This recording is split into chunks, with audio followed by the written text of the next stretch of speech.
Good evening, everyone. My name is Vadim Perlovsky, and this is the Virtual Tasting Society. Welcome back to another wonderful tasting.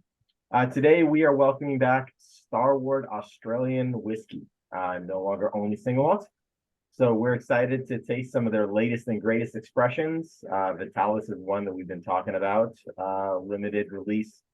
It was an anniversary release, right, Sean, Dave? Yep. We're going to be trying the Unexpeded, the Ginger Cask, and of course the core lineup, as well as a single cask expression from one of our local shops here from K&L. Super stoked to have Dave on the call with us, the founder, president, CEO, the man behind the curtain, and as well as Sean O'Connell, who's our guy here in California, doing all the events, bartending, running around like a crazy koala. There we go. I don't know if koalas run around or whatever they do. You can get crazy ones, that's for sure. But yeah, the team at Starward has been really good to us, and we've done a couple of tastings before, so we're excited to do. I think this is our third one together with you guys, right? Number 3, yeah. Yeah, I stopped numbering them in order, and now I'm just putting a vintage because not everyone has been to the first two, so I don't want anybody to feel like they missed out. That's great. That's great. And I think they're the official ones, right? Like, and then we've kind of caught up face to face and had some cheeky drafts as well. Yeah, absolutely. Sean will periodically send me an invite to some kind of fun event he's hosting out here, and I'll do my best to crash it and invite 25 people to also show up and drink his whiskey. But yeah, we have a fantastic lineup in front of us for those of you who are catching up right now. We are tasting in this order. We're going to be tasting Twofold, Nova, Vitalis, the K&L single barrel, and then Unexpeded, and then Ginger Cask. Everybody agreed? I think Ginger Cask is the most unique, and I want to make sure we put that towards the end. Yeah. That's definitely one I'm excited to hear what people think. I'm excited to retaste it myself. It was that special dram that everybody always enjoys. If you like ginger beer and you like whiskey and you like cask, I mean, it's all in the name. So. But yeah, all that said, Dave, Sean, take it away, please. Tell us about yourselves. Tell us about the brand, and let's go.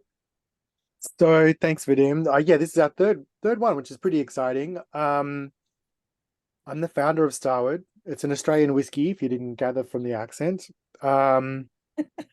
We exclusively 99% of our whiskey, I'm going to say, is fully aged in red wine barrels. So this is wine out at the distillery, whiskey in. It's pretty exciting to kind of age whiskey in that way because, the spirit is having a really different conversation with the oak as it does with, by comparison to, say, Scotch, bourbon, Irish, Japanese, and even the newer American single malt whiskies. So that's our thing. We've been operating for 15 years. Today we're going to taste our 15th anniversary whiskey, which is called Vitalis. It's pretty special. And I started exporting to the United States in 2019. I moved here in 2019. We started exporting in 2018. So we're battling towards 5. It's crazy to think about. And, what an amazing 5 years to be in America. I mean, I say it's fully, but... Did anybody else losing Dave connection? So can you... Yeah, I'm losing my connection too. Yeah, hey mate, I think we might be losing you a little bit on your connection.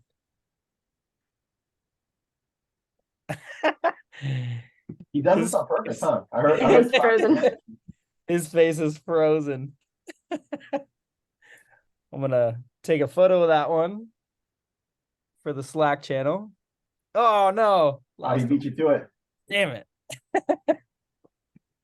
He's back, but you're on mute. You might be on mute, mate. You're on mute. Unmute. There Here we go. There he I'm is. back. Sorry about that. I was talking to myself for like 5 minutes there, and I'm like, everyone's very quiet and not moving. This is a bit odd, but I got so carried away talking about Starward that I forgot to check in. So yeah, we've been going for 15 years. Did you get that bit? Yeah.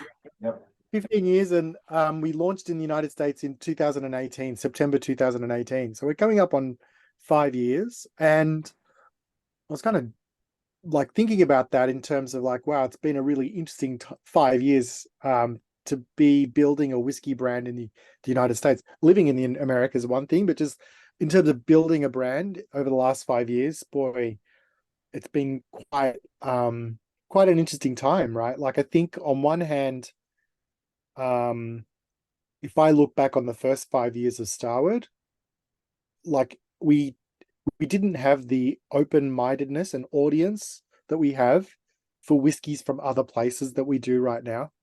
So it's been amazing to be able to kind of catch that wave and really get people excited to buy whiskey and the way that we do it. And I think, that double, that the lockdowns were kind of like a double-edged sword, right? Like on one hand, we lost all of these amazing on-premise places that we used to go to drink whiskeys and interesting whiskeys and whiskeys of the week that like you hadn't heard of before. But on the other hand, we had this sort of forum and a lot more time to kind of engage with people. So we've been really lucky, I think, to kind of launch at this point in time. We're making lots of great strides as a brand. Like if you told me that we would have been a top 5 whiskey in Illinois, outside of bourbon, Scotch, and Irish, you would have blown me over with a feather. But 4 Japanese whiskeys and then Starward, that's amongst the local whiskeys as well. So that's pretty crazy to think about. And yeah, I'm really, really excited to talk to you about why people are getting so excited by Starward. A quick show of hands, who's had it before? Who's had Starward before? All right, good. Yeah, so we've got some friends here. We've got some new people. Don't worry, Jason will look after you. The whole point behind Starward. Actually, why don't we do this? For those of you that put up your hands, what are the things that you remember about Starward? Good, bad, or indifferent? I'd love to be, let's make this a little interactive. Who wants to go first? Jane, you put your hand up. I think the first Starward tasting we did, I loved everything, and then we did a pick, and at last count, I bought a 5th bottle of the pick that we did from you guys. So it was totally worth it, and I sucked the first bottle dry in far too short a period of time, to be quite honest. Yeah. Oh, that's great to hear. Wonderful Keep stuff. going. Keep going. Hopefully you're sharing it with people that don't know Australian whiskey exists too, right? Like that's the whole point of those amazing single barrels, is a really special pick to share with people that love their whiskeys. Yeah, I did manage to share out of the second bottle. The first one was mine, all mine. All right. Yeah. Great. Look, I think we get that a lot, and why don't we get started on twofold, because that's a really good starting point. Just touching on that point of like, where did the bottle go? One of the things that we wanted to do when we were thinking about setting up a distillery was we didn't have to prove that Australia made great whiskey. That had been done for a very long time. And, for us, it was really about getting it onto the drinks cart at home with something that's accessible, approachable, easy to drink. And if you're a craft beer drinker, this is your sessionable whiskey, right? This is the one that you can go back to and just kind of really enjoy. It's not the big Aussie Shiraz of whiskeys, right? Like it's meant to be approachable. And even, I think to Jane's point, like even our bigger whiskeys still have that balance and deliciousness that kind of keep you coming back for more. So twofold. The first one we're drinking is a double grain whiskey. It's like, I guess if we're thinking about it in an American context, it's a wheated whiskey. So this is 60% wheat, 40% single malt, all red wine barrel aged, not finished, fully aged. And we separately distill these spirits, the wheat and the single malt, separately age them, and then blend them together at the end in that 60-40 mix. And wheat does this is doing what wheat does, right? Which is like a lot of roundness, a lot of like softness and a bit of spice. You know, not too spicy like a rye, but still there's some spice there. And then I think it gives a wonderful canvas for us to kind of paint the picture of what red wine barrel aging does, which is fruit, right? Like, and it's abundance of fruit. And Jane, you're going to be teacher's pet today. You know, lots of pears. Good, very good. Lots of pears in Starward. Lots of fruit, obviously, from the red wine barrels. So people obviously get those berry fruits as well. Orchard characteristics are really indicative of fermentation and distillation of malt whiskies, actually. So probably the most obvious expression of that would be, say, a Glenfiddich 12. If you're familiar with Glenfiddich 12, to me, that's apple pie. Like, it's all apples and cereal character. And all of that apple and pear and stone fruit characteristics are a hallmark of fermentation of malted barley, and then that distillation of that. So those pear is actually coming from the distillate, the malt distillate. But because wheat is such a broad canvas, it gives an opportunity for that those characters to shine through in a way that single malt's a little bit more, well, it's bigger. Spice, where's the spice coming from? Clove, again, a pretty malt, that's malt driven. If we're talking baking spices like cinnamon, nutmeg, that sort of family, allspice, that's barrels. That'll be the wine barrels influencing that sort of character coming through. But this is, you know, we kind of classify this as our breakfast whiskey. Put it on our oatmeal in the morning in Australia. And start the day on a good note. Dave, are you using any kind of specific varietal for the wheat? Oh, great question. No, this is actually distilled for us by a distillery that makes it's effectively like the largest grain distillery in Australia. And so they'll basically source the grains from the grain belt, which comes from between Sydney and Melbourne on the southeastern coast. But it's mostly red winter wheat. Yeah. So in-house, you only do single malt, and then you source Just the wheat. At the distillery, yeah, we only distill the single malt. We effectively source the immature spirit and then age it in our red wine barrels at the distillery. Oh, wow. And that spirit's made just for us. There are no other, to my knowledge, what they set up to do is actually make gin spirit, like lots of it. And then we, you know, at 190 proof, and we actually went to them and early on when I had this idea for a wheated whiskey and said, hey, look, I can go and spend $100 million setting up a distillery like yours, because that's the scale you need to kind of get to a $35 price point. Or let's work together, and you got no interest in this market, but we do. And now we're like, so what you're telling me is you want us to kind of not make a pure like distillate, like you want it, because they're thinking purity, higher proof, all those sorts of things. Like, yeah, slow it down, slow down the still, drop the cut points, let's get some flavor back into the whiskey. And they were like, into the spirit, and they were like, huh, like, you know, it never occurred to them to kind of do that.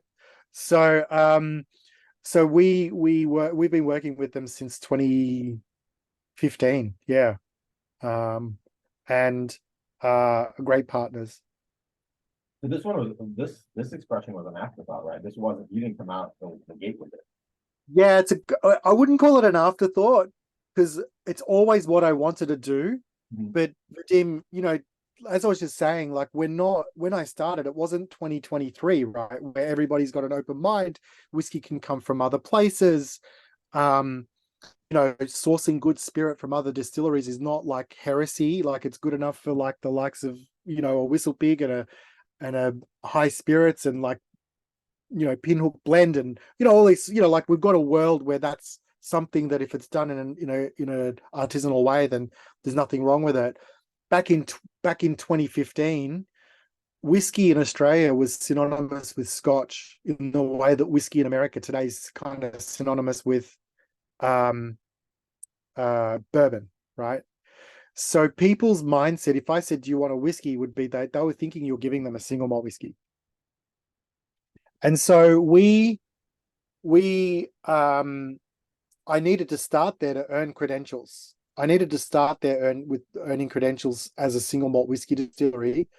And out of the gate, 6 months later, we were winning gold medals in the local competition up against some of the like legacy single malt whiskey brands. And then that was actually with a fortified cask called Apera. Starward Solera uses those Apera casks, like aperitif. It's basically sherry, but if you gave this sherry to a Spaniard, they'd probably shank you. Like, it's very, very different to like, the sort of Spanish style sherries. And so we started with that sherry expression, I guess, and then we moved to red wine single malt. And then I felt confident enough that people trusted the brand and what we were doing, making our own spirit, that if we were going to put our name on somebody else's distillate, that they'd kind of like that there would be an element of trust behind that too. So it's still from the house of Starward, right? It's all aged under the one house. 40% of it's whiskey that like we make, and 60% of it's made for us to our spec and no one else's. And so we started doing that early on, but this was always the ambition. Vadim was like a drinks cart, like whiskey alongside a bourbon, a Scotch, and Irish whiskey that, for $35 you can't go wrong with. Any thoughts from the newer people that have joined? Jason, what do you reckon?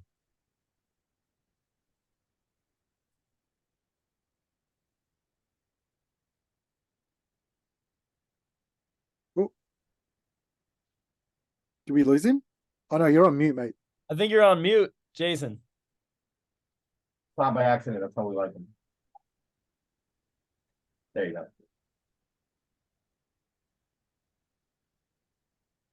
Oh no, your microphone's disconnected or something. No microphone. Okay, so we can see your Wait. comment. There we go. How about that? There we go. There you go. Now we got it. New laptop. I just had to I reinstalled and reset everything up. It's a brand new laptop, so it's the first time I'm zooming with it. So Sir. thanks for bearing with me on that. No, it was interesting that the first thing that hit me when I first noticed it was that cloves. Like, I used to smoke clove cigarettes, and it was kind of like having a friend who was down, outside a little ways down the patio and caught that like whiff of it coming off of their clove. And so then it started with that, and then it got into that fruitiness, and the pears really came forward and ended with that kind of a little bit of a pepper spice to it. But it was nice. It's not like a lot of 40%ers I've had before. It's got a lot more body than I would have expected at 40% too. Yeah, look, I think that's a really good point, right? Like a lot of people associate complexity with proof point, like 80 proof is going to be less complex than 150 proof. It doesn't necessarily track that way, right? If we put this through a gas chromatograph alongside a hazmat bourbon pick that Vadim's done, like I'm telling you now, there's going to be way more flavor profile in that whiskey that we just drank, like more peaks and troughs than there is in the 140 proof, big bomb of a bourbon, because all you're getting is more alcohol, right? And of course, flavors carried with alcohol. There's no doubt about that. But the mastery, the secret weapon of Starward is these wine barrels, and two things from it. The first is, when you're diluting oak flavors and ethanol, everything dilutes, right? There's just a dilution of flavor. I think that when you're diluting red wine characters from the oak, they bloom, right? So actually water is Starward's friend.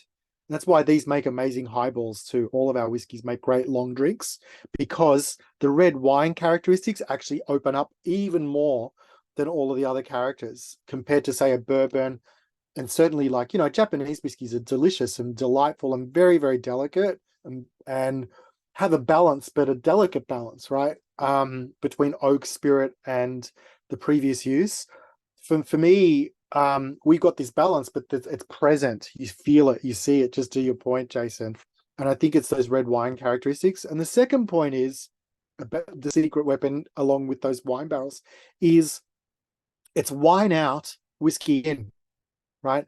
So some of our barrels get shaved, toasted, and charred like a bourbon cask does, set alight.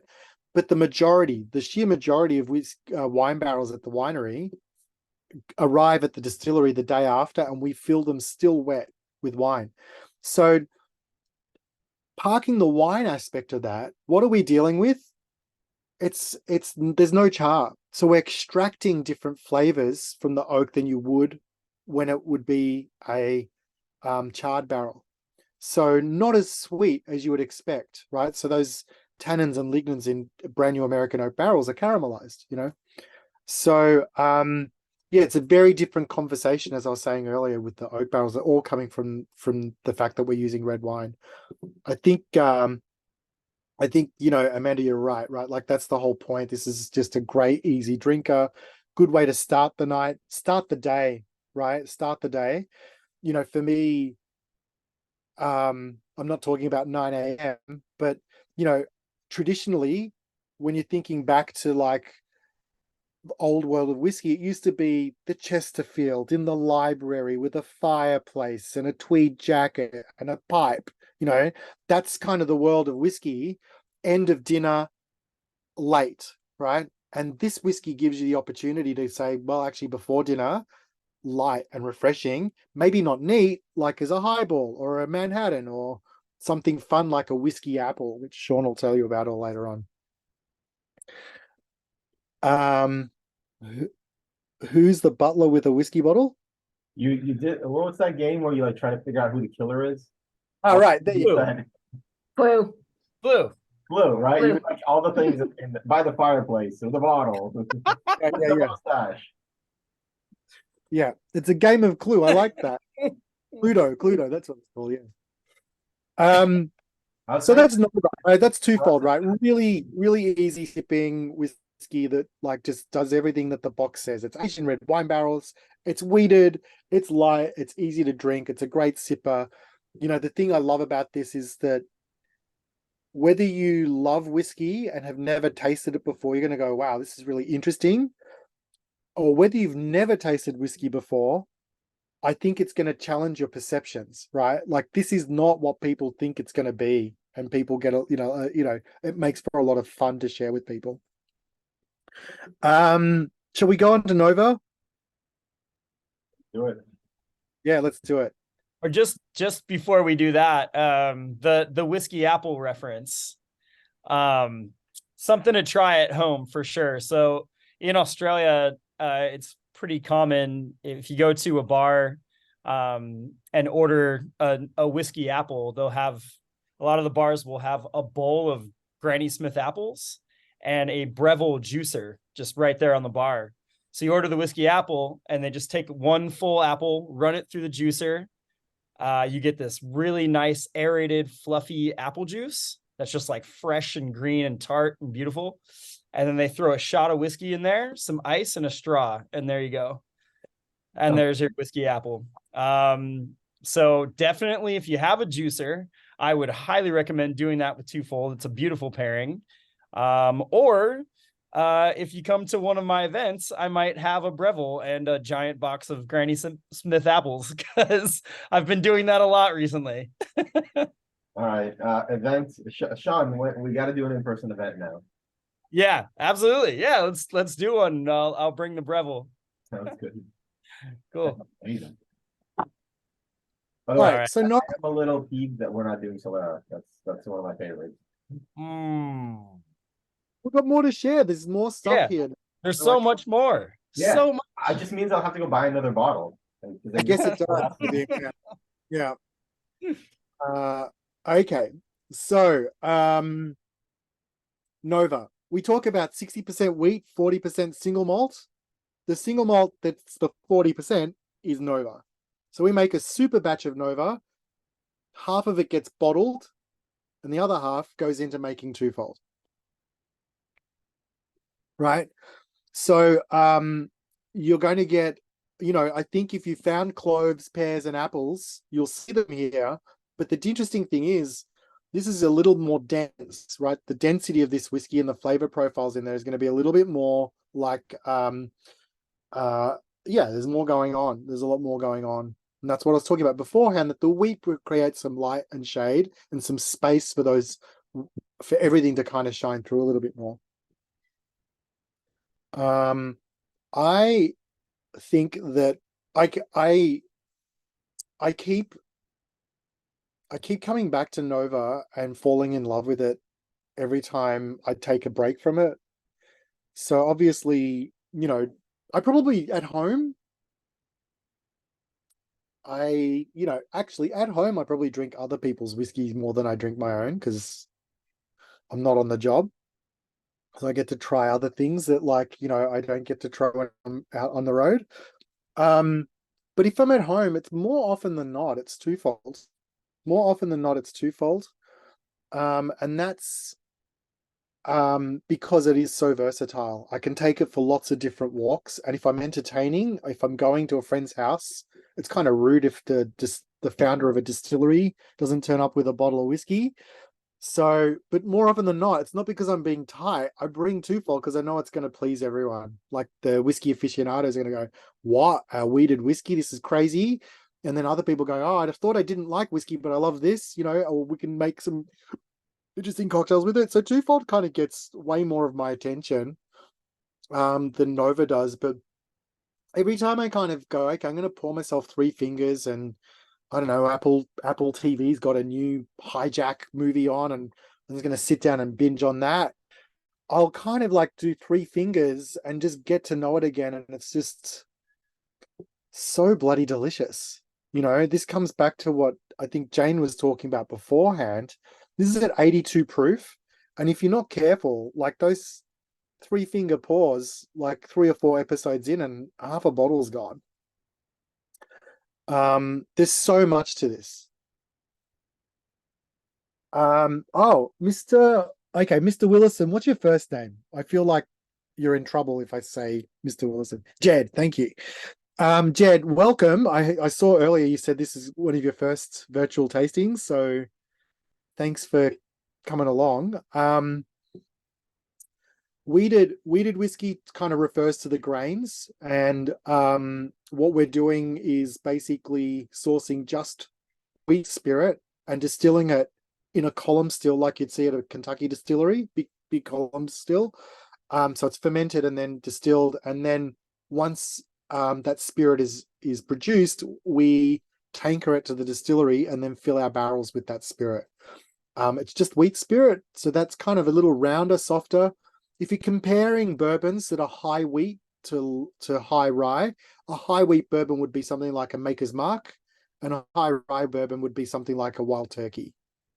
Right? Both, if both of them are at 90 proof or 80 proof, you're going to get a big difference in the flavor profile coming from the wheat being a little softer and rounder and creamier, and the rye being a bit more spicy and punchy.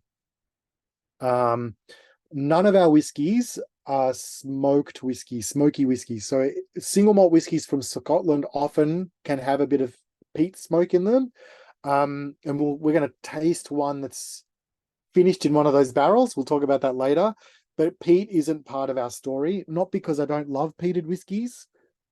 Peated whiskeys are probably my favorite Scotch whiskeys. My middle daughter's name's Isla. That's how much I love peated whiskeys. That's the island that kind of makes a lot of peated whiskeys, like Ardbeg. But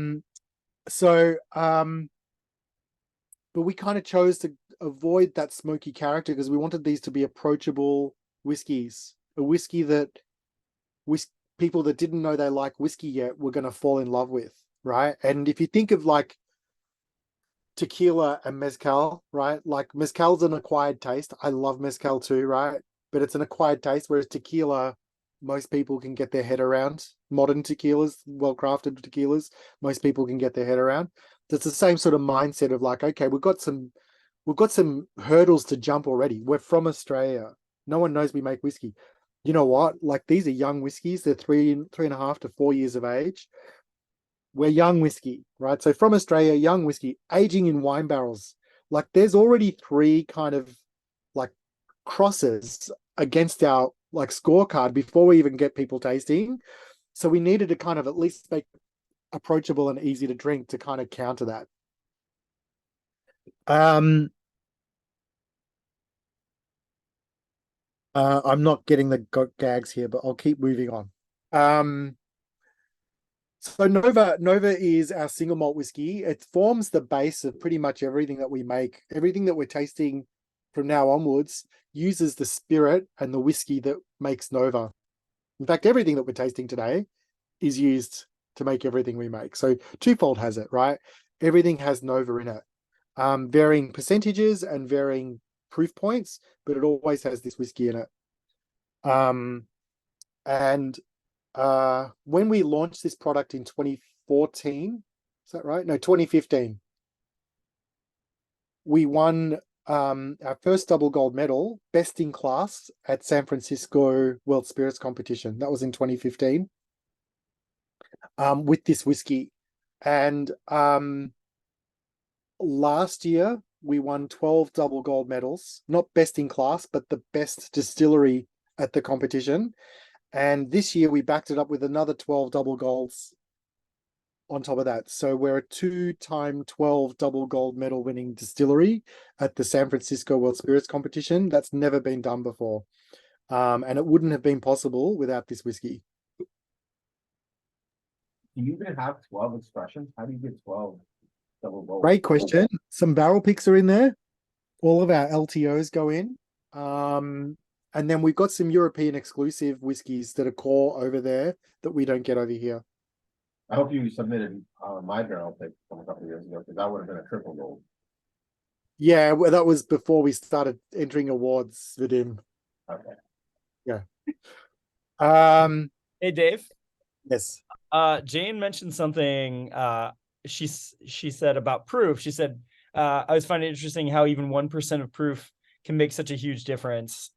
Can you tell the story about how we landed on 41%? Yeah. Okay. Thanks, Sean. So our first whiskey, which is Solera, just go to Vadim's house, he's got plenty there. Was actually launched at 86 proof, 43%. And I actually kind of, what we did then when we were working towards creating our first batch was, remember I was talking about earning credibility and that everybody thought whiskey was Scotch and that we were coming onto the market with this new product. And so we had to earn some credibility from those Scotch whiskey drinkers. And the norm in Australia, which is a very, very, very regressive tax environment for whiskey, for spirits, was that single malt whiskeys were no lower than 43%. So I'm talking about your trade up single malts. The Glens, Glenfiddich, Glenmorangie, Glenlivet, 80 proof. But if you went to a Balvenie, which is a trade up, or if you went to like an Aberlour, their entry level was 86, 43%. So we crafted that whiskey to kind of match a 43% proof point. That was what we did with the first one. The second time round, when we launched Nova, I was like, let's just make what we think is the best whiskey. Let's not worry about the proof point. We've earned their respect. So now we can kind of stretch it a bit and sort of challenge people's perceptions that it has to be at least 86 proof or above to be good whiskey. And so with that in mind, I didn't tell them how low to go. Obviously it's got to be above 80, but like, I didn't tell them how low or how high. Let's just do it. So the sensory team and I lined up in proof increments from 80 to 100. Is that right? In 2 proof increments. So in 1 percentage point increments. No, 0.5%. So it's 40 and a half right through to 50. So if my math serves me correctly, we had 20 samples. Yes? We had 20 samples in front of us from 40 ABV to to 50 ABV, 80 to 100. And then we just basically tasted each of them blind. There's 8 of us on the team at that point in time. And, you know, we never agree on anything, like anything at the distillery unanimously. But this was one exception to that, where everybody circled around 82 proof or 41% ABV for Nova. Interestingly, the next proof point or the next ABV that was the most desirable, that everybody was like their second pick or close to it, was 47%. So it comes to your point, Jane, that like it's not linear either. There are just particular points along a continuum where spirits kind of shine brightest. And, you know, you'll see this when you taste some higher proof limited releases, and I only can talk to Scotch whiskies more prevalently with this, but higher proof Scotch whiskies from the distillery, not single barrels, but just like, this is a higher expression, when you cut down with water, often turn flabby. The reason why they're at a higher proof is because that's the way they're best reflected. But it's not for everyone, you know, and that's kind of the lesson learned, is that we can have these lower proof whiskeys that are equally as delicious. We don't need all of that booze to do the heavy lifting. So we're just kind of breaking some rules. You like it, Vadim? It took a few sips and then it opened up and all the fruit jumped out and it's just, it's so good. It is so good. I mean, you know, and often, you know, this is the thing when I'm on the road with Sean and we're visiting key accounts and we're in on-premise venues, like we love drinking cocktails and seeing how they take the whiskey for a walk in an idea that they've got kind of percolating in their head. So I see it, you know, I drink it a lot also as a cast member in a cool movie, not as a solo, you know, single-handed play. Right. And that's what we're drinking now. And it's just so good. Like, I mean, it's a little bit, I feel lazy saying that as a distiller, right? And the founder's like, yeah, my whiskey's good, you know, like, so what? Like, if you look at Jeff's back bar, there's no short supply of good on his back bar either, you know? But the difference is, I guess what I'm trying to say is it's really delicious, and very distinctively delicious is probably a better way to frame what good is for us. Yeah, somebody asked, I think it was Jeff, who pointed out, so everything under 46 is going to be chill filtered, right? Great question. Who asked that? Jeff. Yeah. Yeah. So have you been to Scotland? I'm guessing you have. Yeah. So yeah, 5, 10 times. Okay. A handful of times. There we go. So chill filtration in whiskey making circles is really important to make sure that those long chain fatty acids that exist that are diluted with water don't connect together and turn into sort of like these snotty kind of coagulates in the whiskey, right? That's the reason why a lot of distilleries chill filter. Now in Scotland, what time of year did you go? Summer? June? We usually always go in June or July, or I mean July or August, because Edinburgh is the place to be in August. If you know about the fringe and the tattoo and those things, so we try to catch that. That's pretty But it's cool. a silent season, so most of the distilleries aren't producing that time of year. That's their summer, right? August is their summer, and the rest of the year is basically winter. So chill filtration for Scotch whiskey distilleries when they're in production is about freezing point or just a little bit below, right? Which is a very aggressive form of filtration.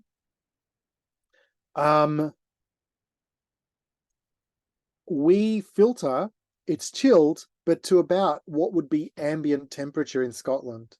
So in Scotland, our whiskies technically would be non-chill filtered because we do it at about 10 degrees Celsius, which is a normal working day in Scotland. but that's enough for us to kind of get a consistent product that can travel across the equator and not turn up flabby or not the way we intended it.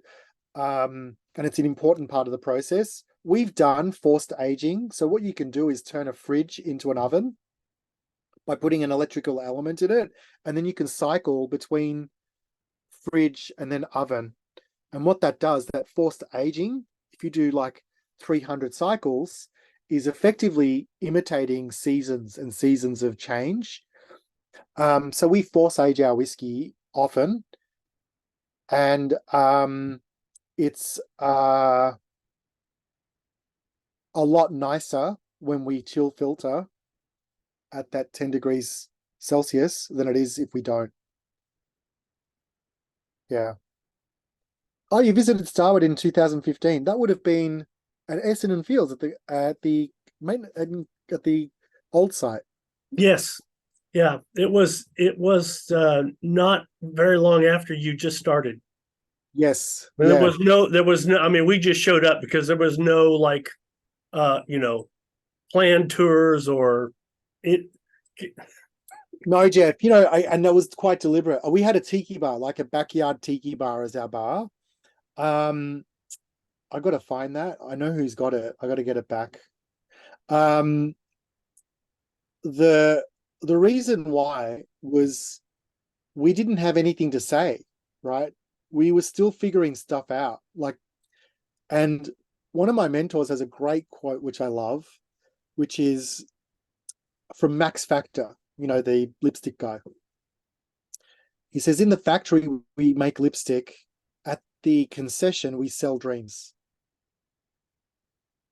Right. And I think for this audience, the factory is dreamlike, but for most people, it's noisy, dusty, and like where whiskey's made. Now we've changed that perception. I think there's a huge tourism boom that's happened. You see it in in Kentucky and Tennessee with the Bourbon Trail, and I think it's amazing, and we're certainly capitalizing on that. We've moved to a mile from downtown Melbourne, but early on in the piece, it was like, you know what, I got my hands full just trying to make the best possible whiskey that I can, that turning that into a hospitality business as well, while I'm still trying to figure that out, was not priority number one. But we've come a long way, as Sean will attest.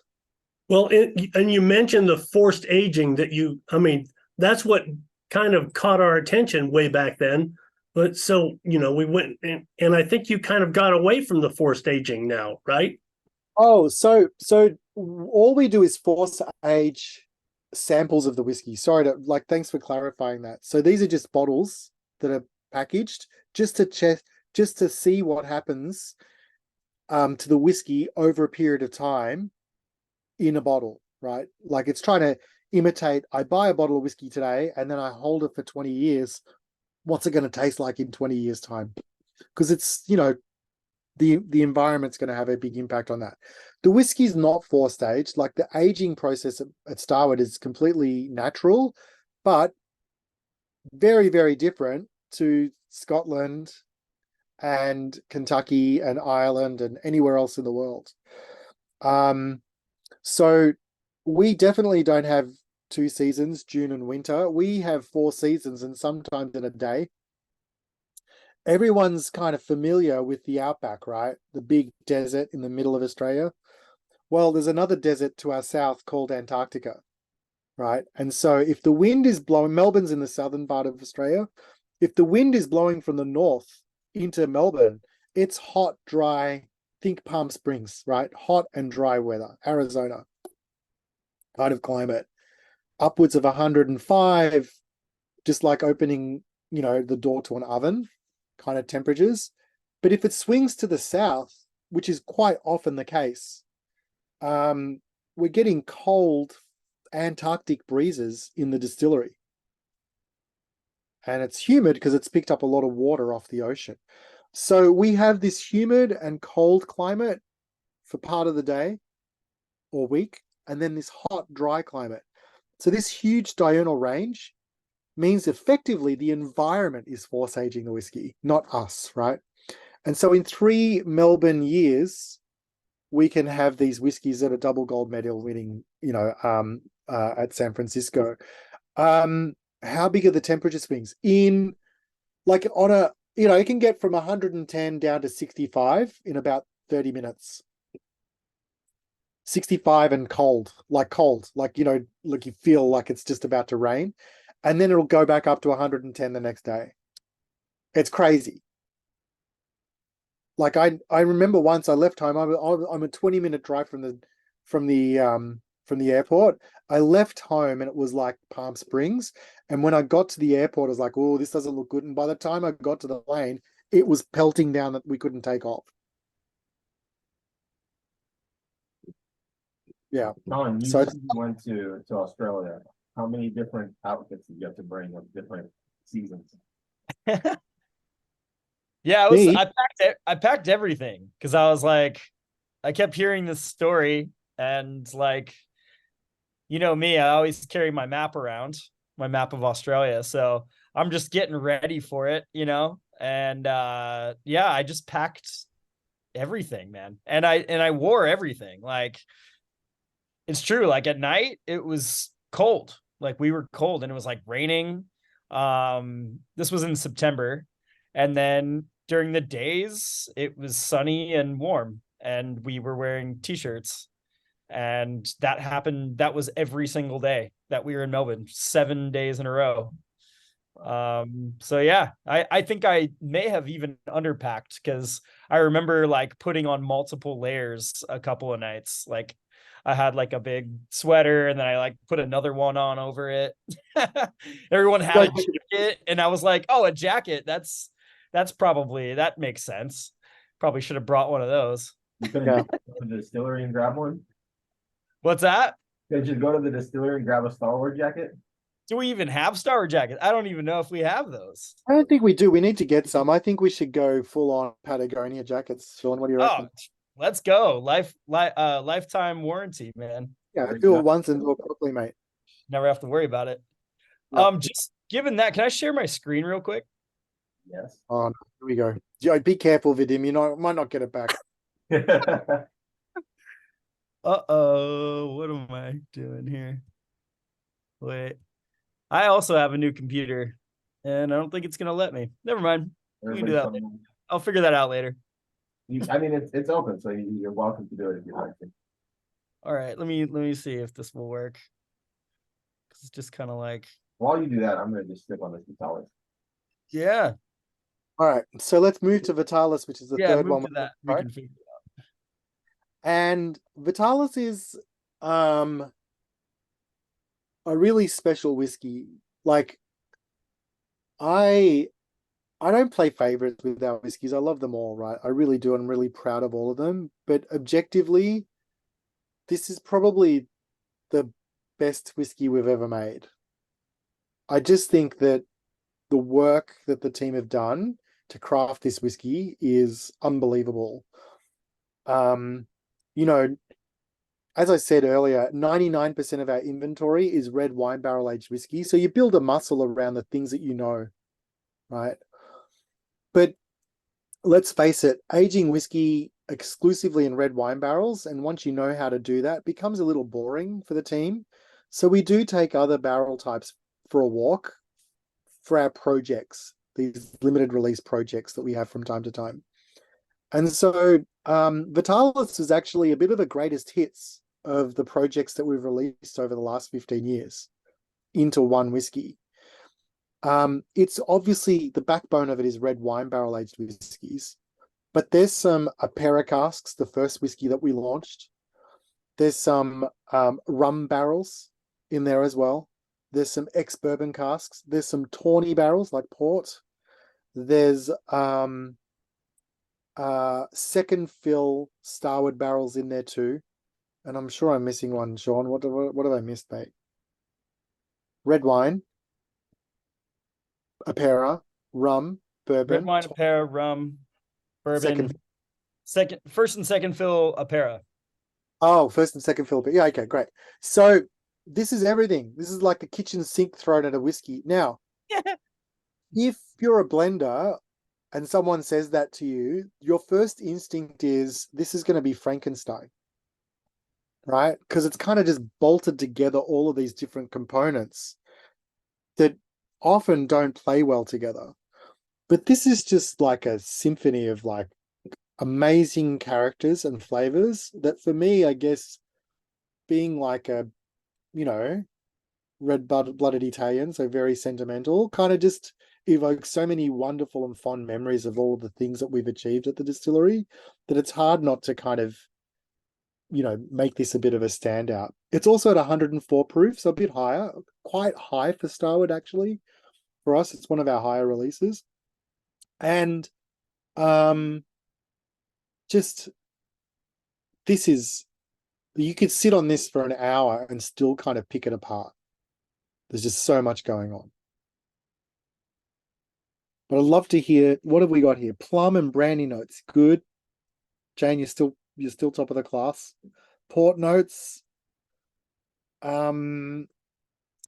Yeah, I think it's a really interesting point. It is bolder, right? Like if we compare it to Nova, huge difference, right? In terms of the intensity.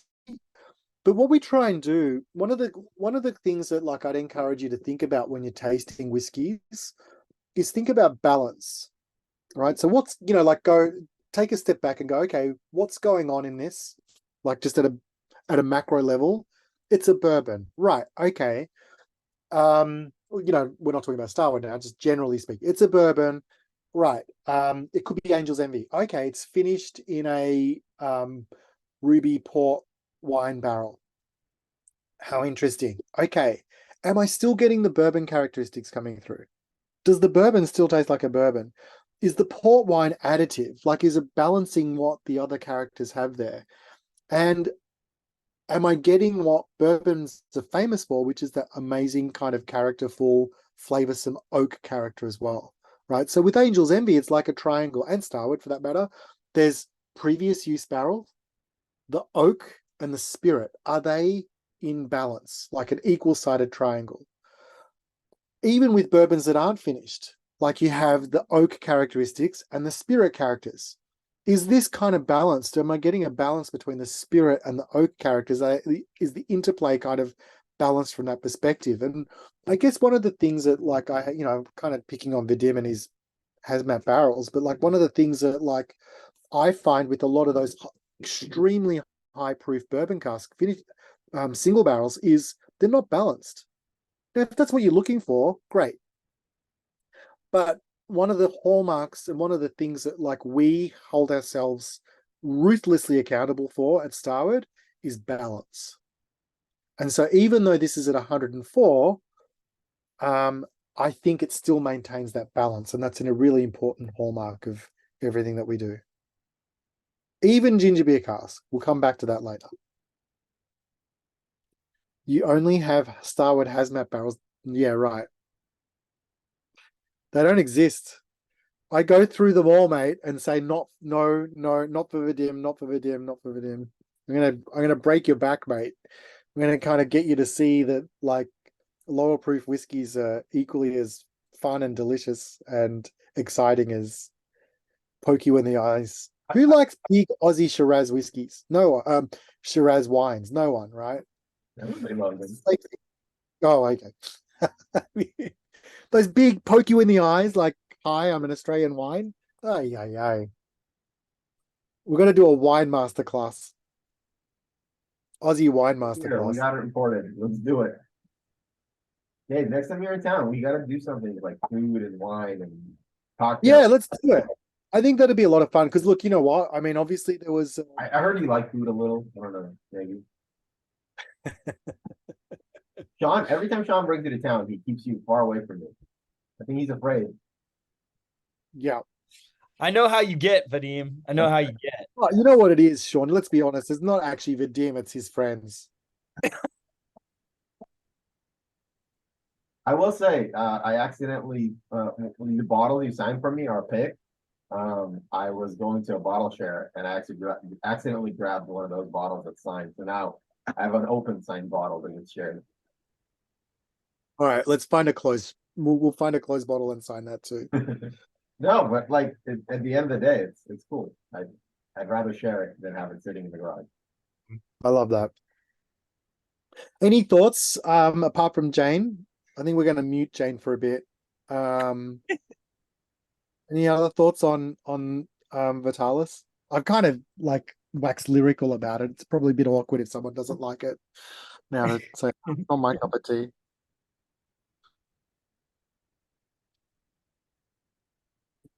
We'll keep moving. All right, single barrels. So we've been talking a lot about wines, actually. It's a good segue. I've learned more about wine as a whiskey distiller than I ever did being a wine drinker. And I thought I knew a lot about wine before I started making whiskey. Sean, what's the price of Vitalis?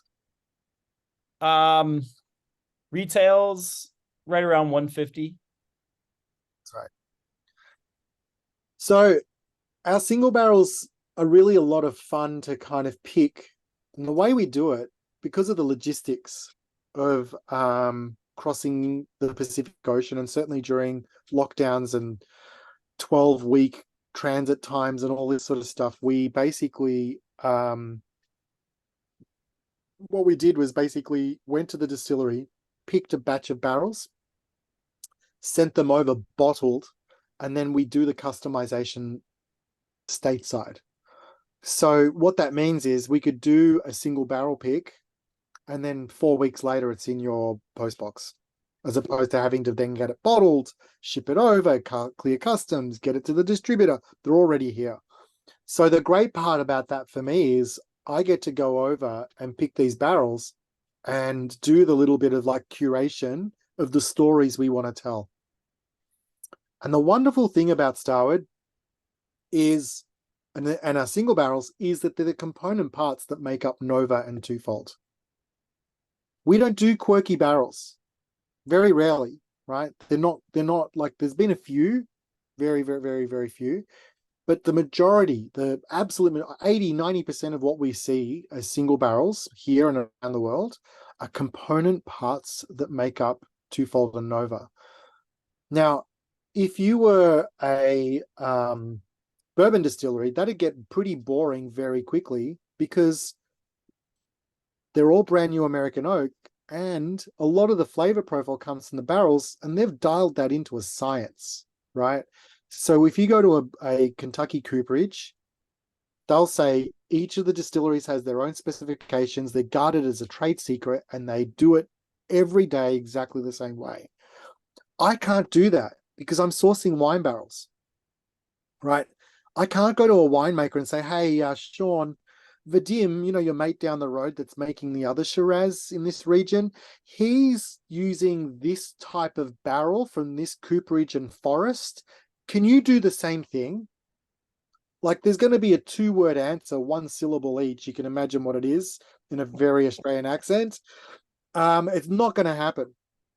So basically, we have to work with what the wineries are doing as winemakers. And that's magical, actually. Like, it's kind of why Starward's so special in a way too. Like, we figured this out back to front. We don't have a consistent wood policy. The wood policy at Starward is very, very diverse. We've got about 40 different winemakers on the roster, and we're using about 25 at any one point in time to make the whiskies. 25 wineries. And those wineries will be using all oak. It's always oak barrels for wine. But it could be French oak or American oak. So if you guys can visualize a family tree, at the top of it, like great grandma and grandpa, French oak and American oak, right? French oak, really soft, delicate, nuanced, refined oak barrels, tighter grain. A lot of the spice we get is from those French oak barrels. American oak, a bit more louder, bombastic, in your face, and no one's getting the joke. Okay. So like, more generous, more generous barrels.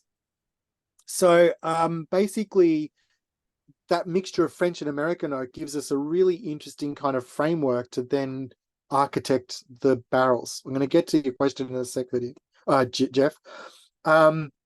Next on the list in terms of flavor profile is going to be size, right? So some winemakers will use barriques, which is the same size as an American standard barrel, bourbon barrel, like 55 gallons. They'll use hogsheads, which are 300 liters, about 65 gallons, or they'll use octaves, which are 100-liter barrels. Right, so that's going to have a huge influence. The volume to surface area ratio will make a huge difference. Yes, that's right, Brian. Size does matter. Next is going to be cooperage. So cooperages will source from different forests, and that will have a huge amount of influence. The terroir of the oak tree has an influence on the flavor profile. Same both for French and American oak. There's about three different forests that American oak fundamentally come from, and about 3 from France as well. So if we factor this out, we've got French and American oak, that's 2 types of barrels, 3 types of sizes, now that makes 6 barrels, and then 3 different regions for both of those types of barrels gets us to 18, right? Then we've got varietal, Shiraz, Cabernet, and Pinot, another 3 there. So 18 times 3, Sean, is 48, very good. And then we've got, on top of that, first fill barrels and second fill Starward barrels, right? So 48 goes to 96. And then we've got malt and wheat. So when you factor all of that out, there are some blocks in that don't exist. They're nonsensical. There's about 144 different, 54, thanks there, yeah. There's 144 different types of barrels that may go into making Starward. 144 different types of barrels in that family tree. And octaves is one of those, right? That's basically a portion of those, I should say. It's a mixture of European and American oak, mostly American oak, 100-liter casks in Shiraz from one winery, right? Now, your previous barrel is very, very different to the single barrel that we're going to try now, Vadim, right? Which is the K&L barrel. So K&L did a really interesting pick. It's actually a transfer barrel. So it started in a fresh red wine barrel and then transferred into a American oak charred barrel, right? So it's had a best of both worlds. Still a single malt because it's from one distillery, right? And one parcel of whiskey. It's just been effectively, this would be like a double wood, right? So it started its life as a red wine barrel, fresh red wine barrel aged whiskey, and then transferred to another red wine barrel aged whiskey. About halfway through, Sean, correct me if I'm wrong. Halfway through, yeah. So it's about 2 years in the fresh or in the toasted, right? Because those barrels will all be toasted first at the winery. Generally speaking, a medium toast. And then those we'll get those, fill them straight up, wine out, whiskey in, like Dave was saying, and then this one in particular, after 2 years, was then transferred into an STR American oak cask. That was also ex-red wine. Was it going south? Is that why the decision was made to transfer it? It's a great question.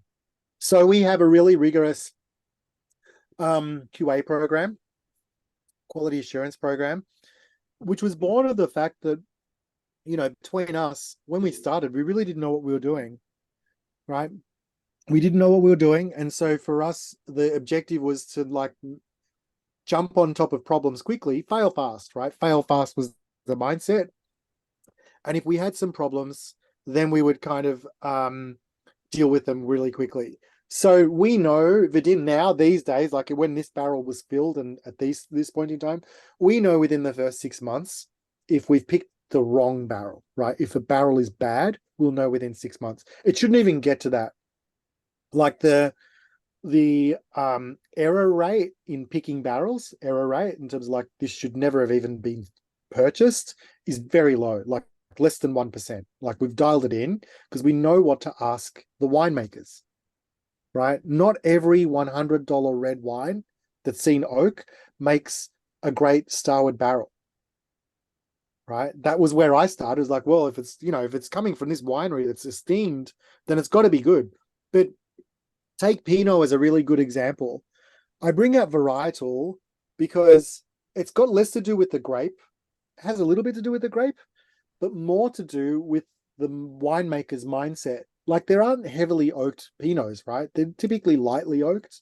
The way they get to that is they basically take an ex Shiraz barrel and then next vintage use it for a Pinot barrel and just kind of rest the wine in the barrel for a few vintages and then release it.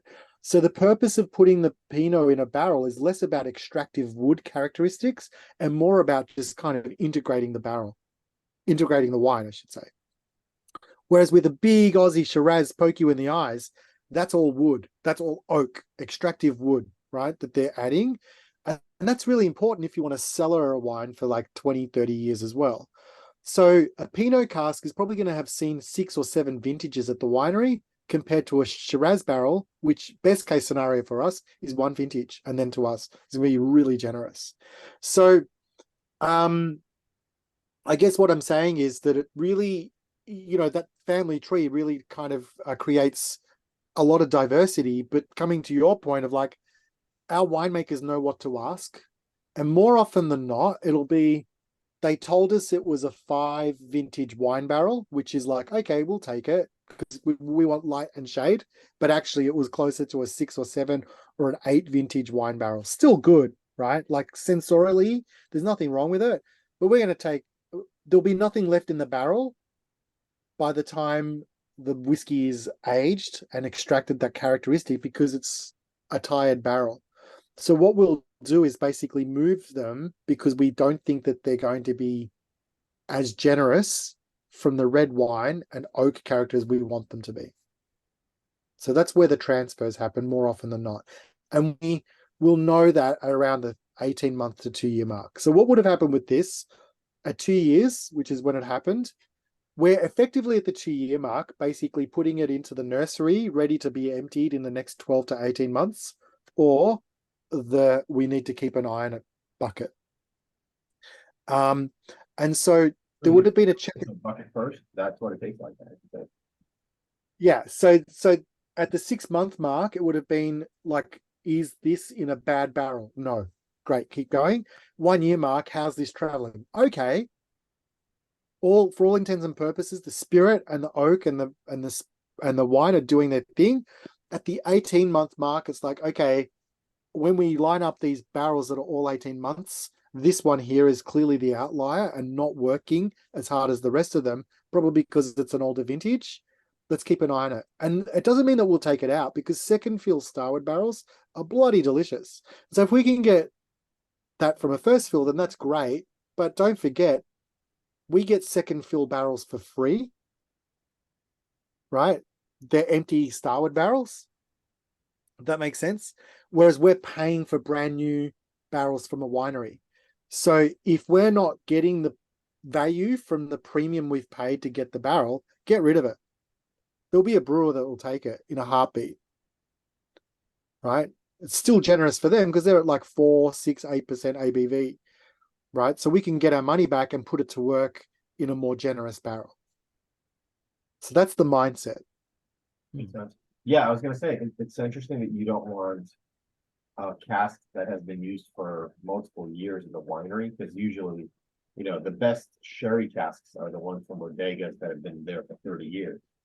But again, you're also looking for the oak characteristics. You're not finishing your Right. exclusively. So if there was only wine characters added to the whiskey, we give it 1 note. So that makes sense. Yeah.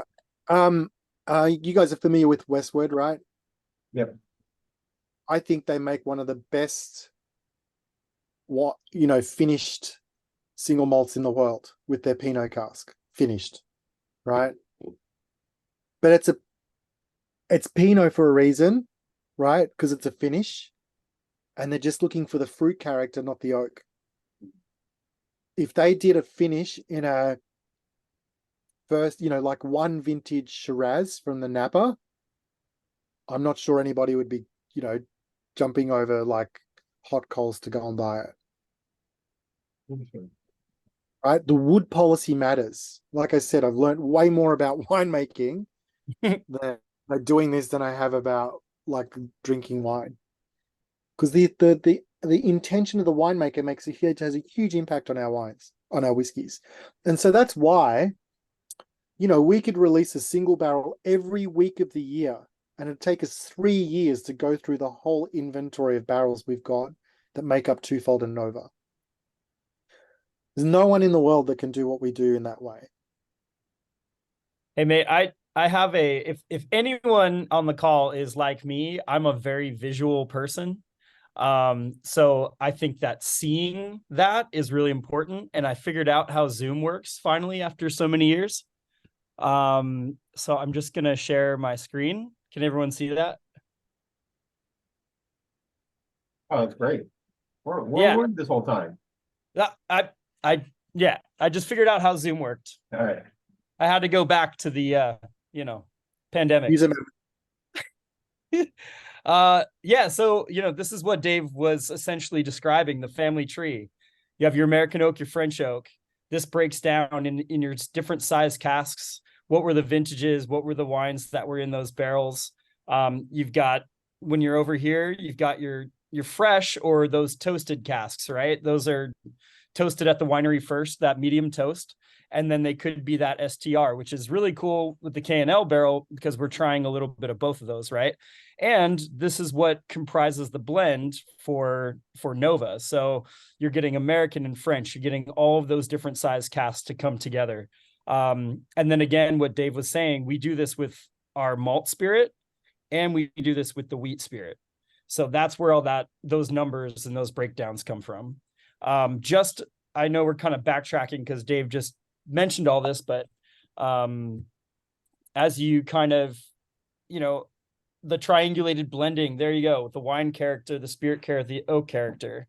Those are the sort of, prominent characteristics that the blenders are looking for when either picking a single barrel or saying, hey, we might need a little bit more of that one barrel over there, or that lot of barrels over there that's got a bit more spirit character to kind of balance this out and get it to that consistent, that flavor profile we're looking for. And then, to go even deeper, you've got a breakdown of, what do these barrels offer? What do those red wines offer in their own flavor?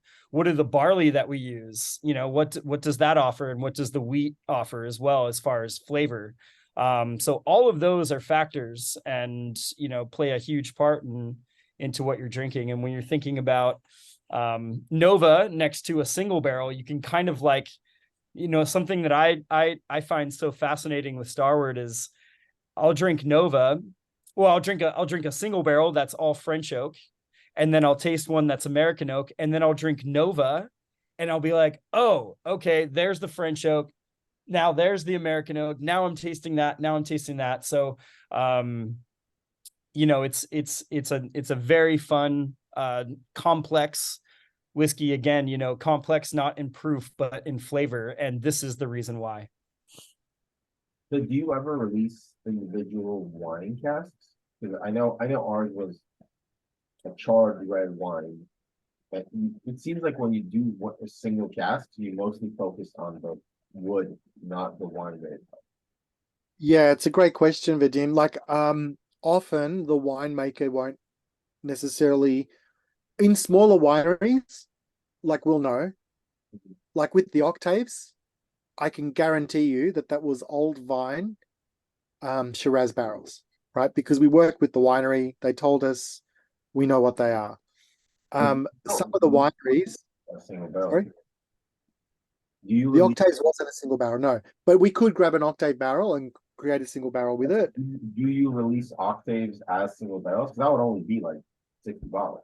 No, we don't. For a few reasons. The first is, yeah, it's way too small. And secondly, they're so precious that like I'd much prefer to kind of tell the story. Like there's such a really strong storytelling device for Nova of like, here's why this is so cool. That's in between a single barrel buyer. Like a lot of, like single barrel buyers are a particular bunch, as we all know. Whereas a limited release buyer is a different audience. And so we can use octaves to tell the story we just did to a broader audience. So a huge tool. The other thing I was going to mention is that like a lot of wineries, if they've kept the barrels for a few vintages, will have had Shiraz, Cabernet, and Grenache in it. Who knows, right? So we don't know. Like it might have been the last vintage was a Pinot, but it could have had stuff in it before then.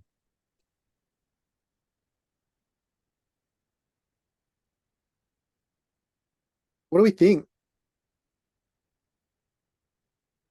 Interesting. The first time I had this was very different than what I'm getting now. It was super fruity the first time Sean shared this with me, and now I'm getting a lot more spice. And I know a lot of it is what we've had throughout the day and the palate change and all that. But I remember when I first started, I was blown away at the fruit salad, and now I'm just like, it's still got the fruit and the raw almonds kind of on the finish, but it's definitely very spicy. Did you have Starward before having the single barrel last time? No, this was my first crack of the day. So I just think I would be interested if you tried it without having had Nova twofold, what it would be taste like. You might find it more fruity. You know, like, I mean, if you think of like Nova and Two, they're fruit bombs, right? Like they're just really, really fruit forward.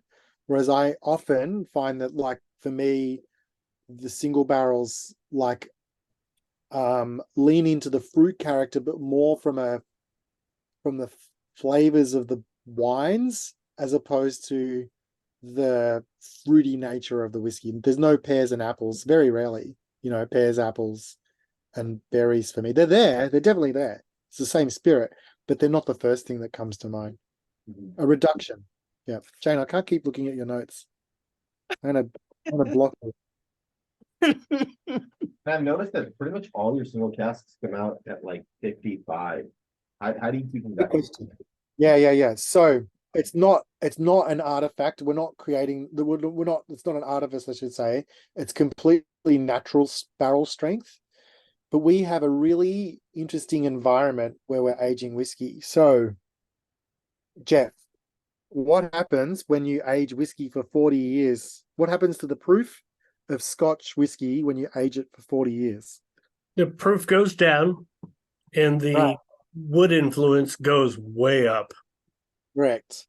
So if you've been to like a distillery, say in Texas, after even 5 years, what happens to the proof? It's backwards.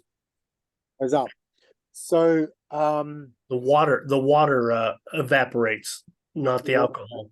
Not the alcohol. Yeah, you're onto something there. Good. Now, do you know why? The humidity, the temperature.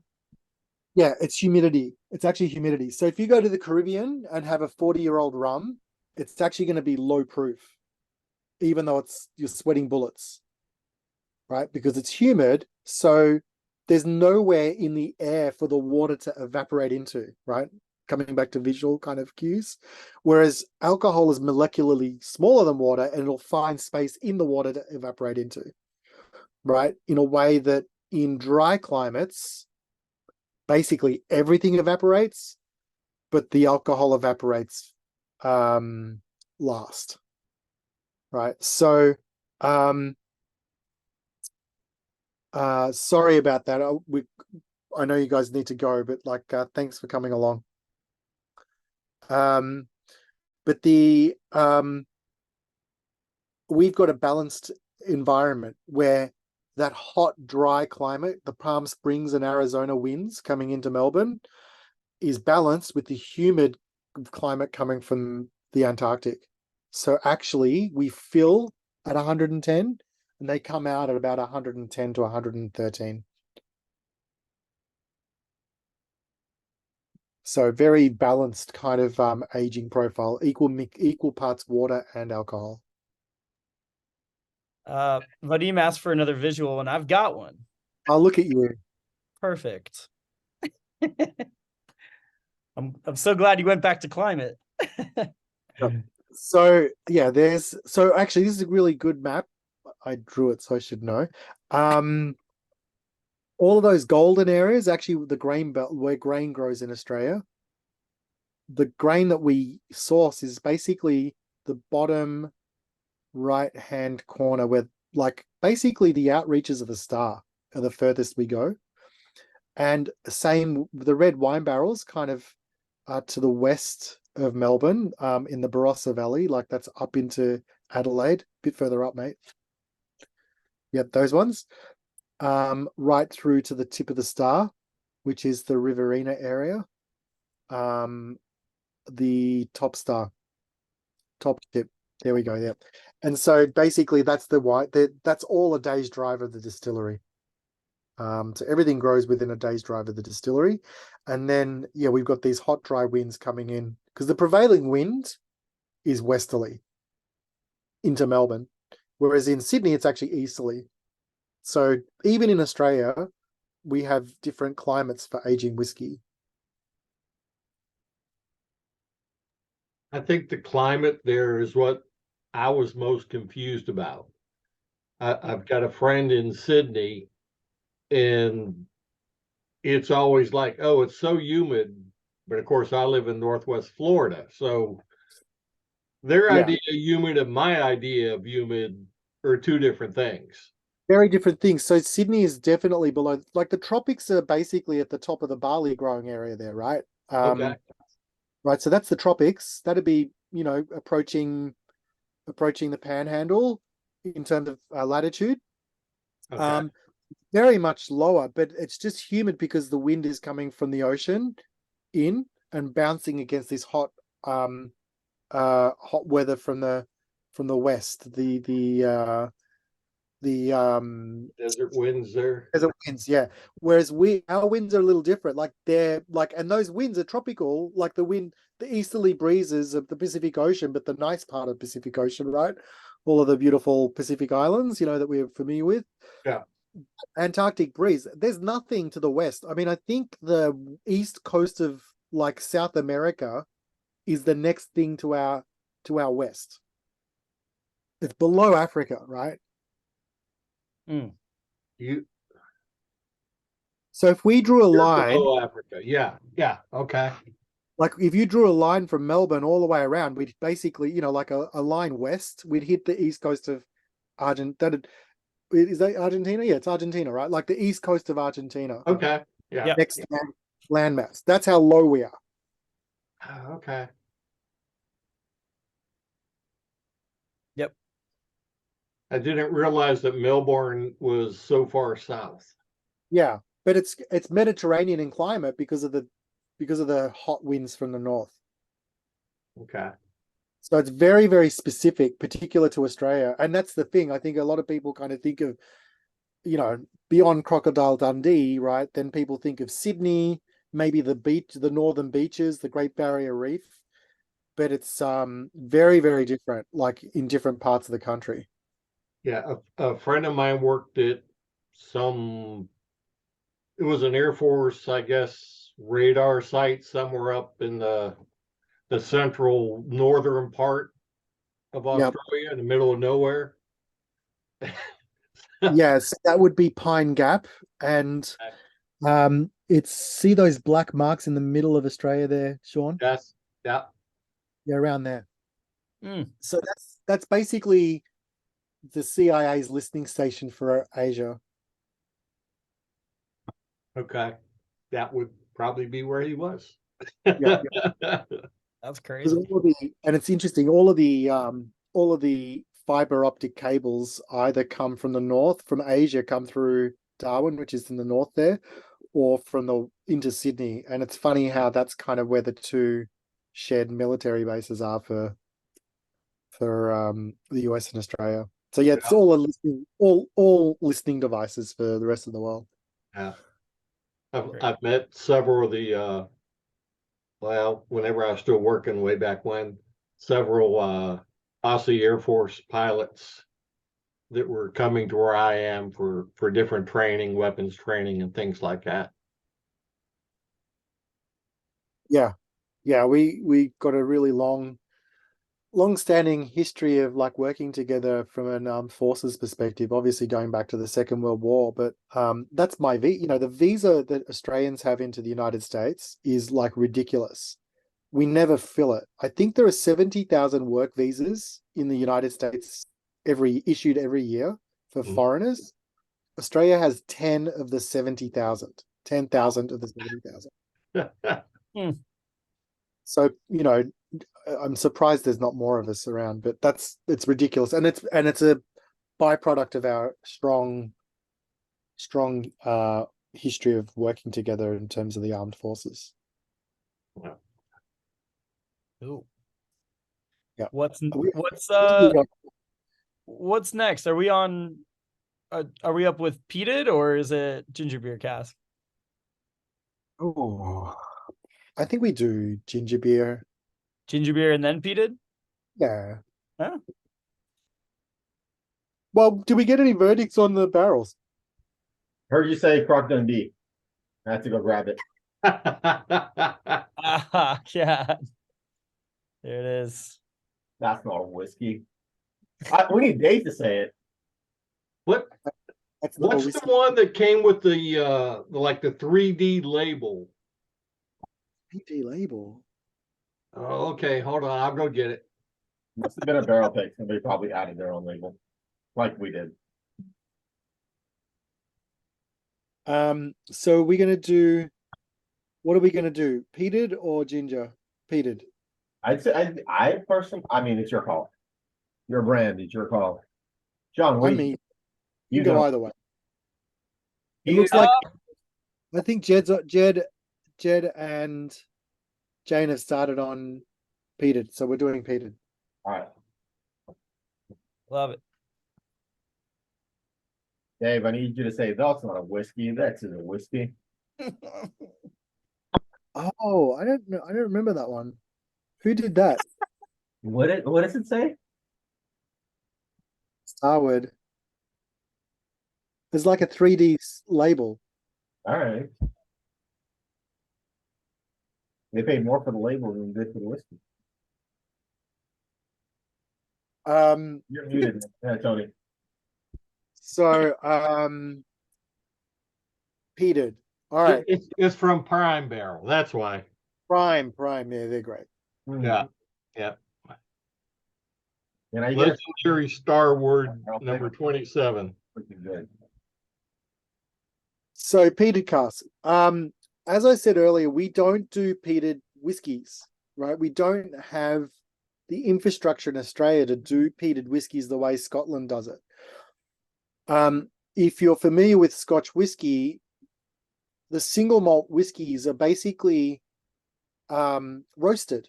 Like let's go back 5 steps. Malting barley. The reason why we malt barley is to trick it into germinating, because by germinating the grain, an enzyme is released that converts starch into sugar. I'll start that again. A grain is a seed, right? We all know that. A grain is a seed. A seed is part of a plant. Plants to grow need the sun's light. Think of a seed as a Tesla battery cell, right? It's basically stored energy that the seed is going to use while it doesn't have any sun underground. Pretty magical.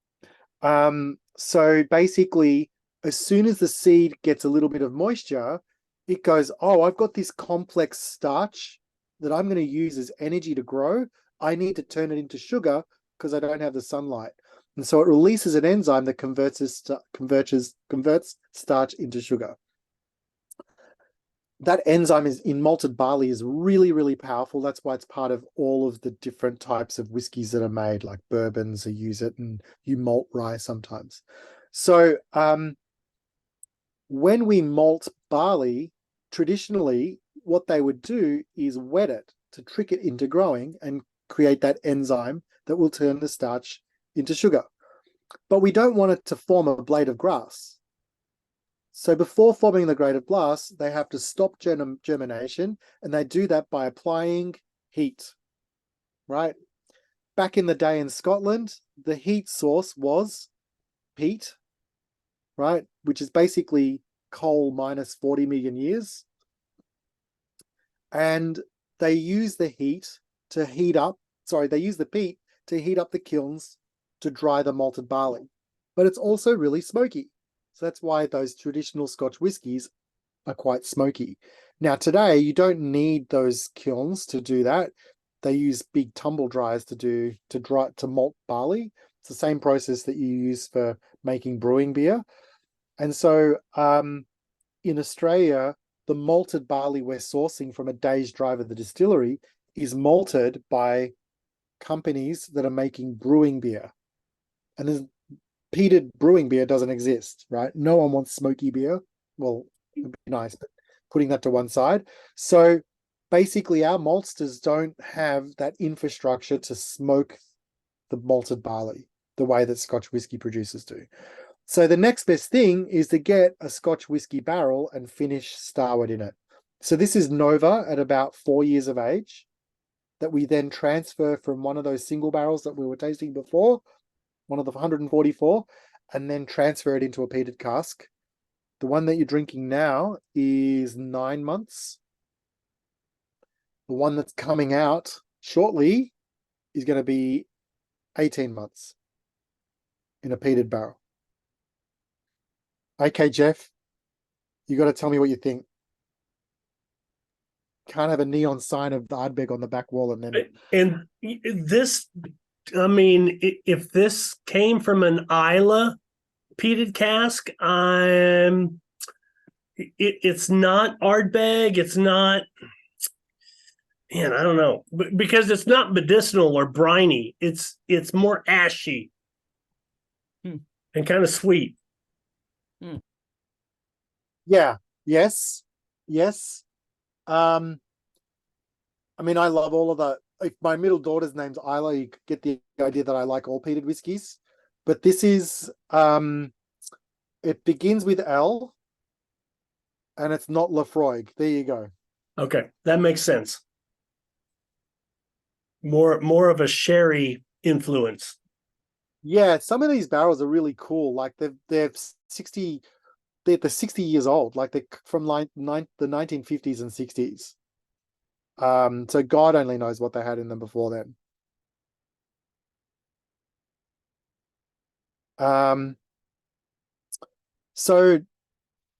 Is Jed still with us? Yes, Jed. This is as smoky as you're going to get a Starward.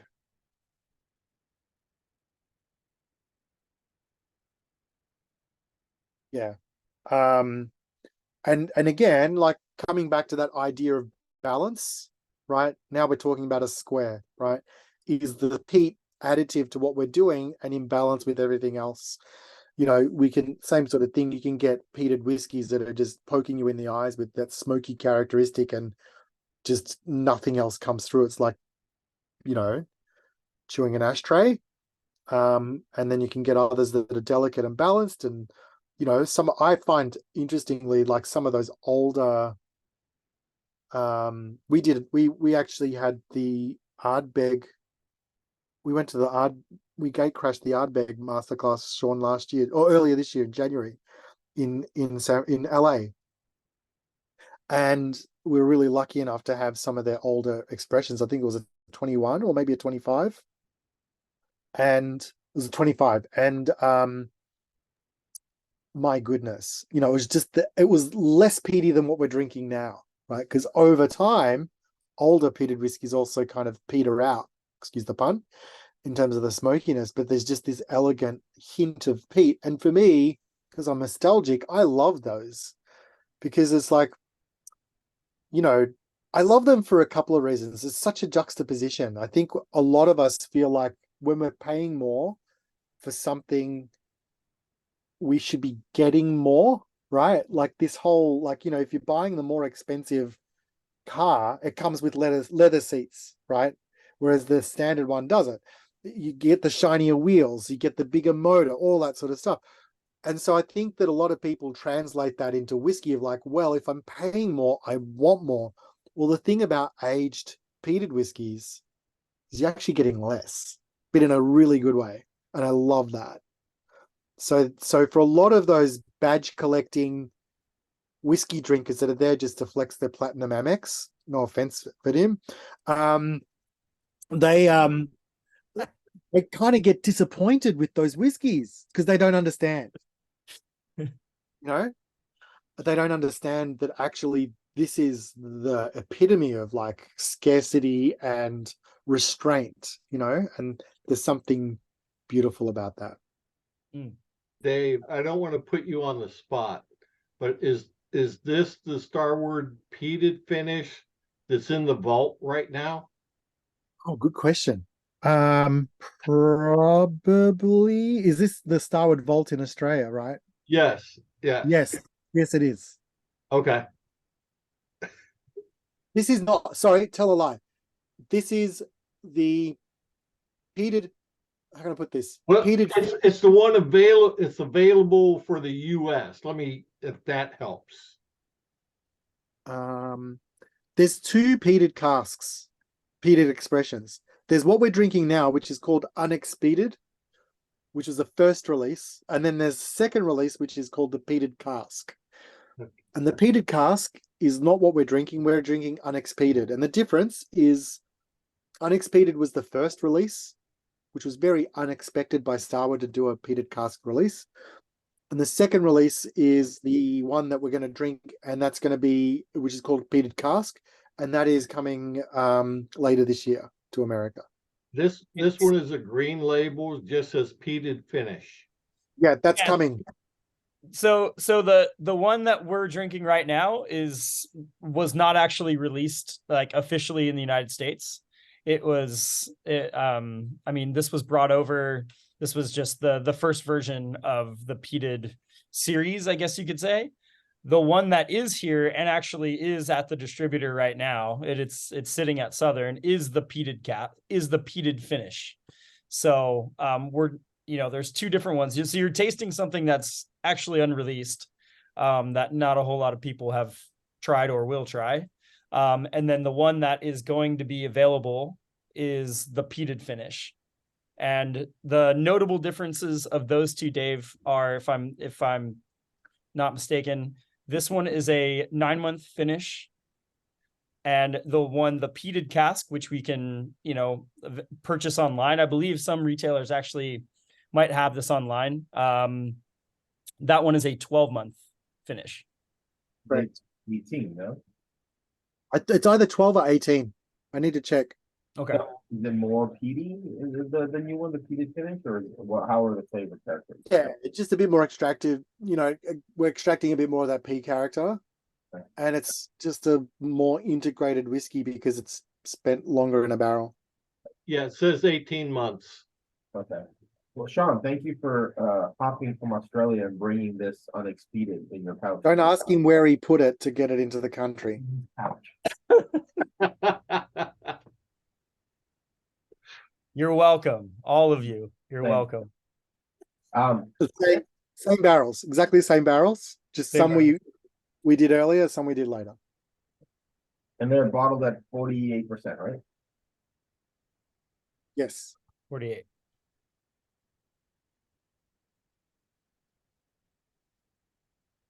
All right, one last one.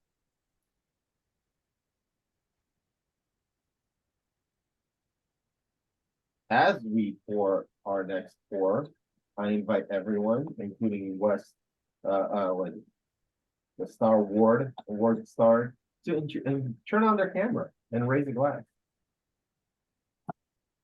We got almost everyone. Thank you, Jane. She's on it. No, as Amanda. Amanda's on it. Somebody's keeping me on track after all these samples. But raise the glass and smile to the camera for a second. Perfect. Thank you so much, Dave and Sean, for being here with us tonight, for spending the evening with us. This is absolutely fantastic, and cheers to you. Cheers, guys. Cheers, mate. Thank you. Let me do one more shot. I got Lucas to come back into the shot. So everyone raise the glass one more time.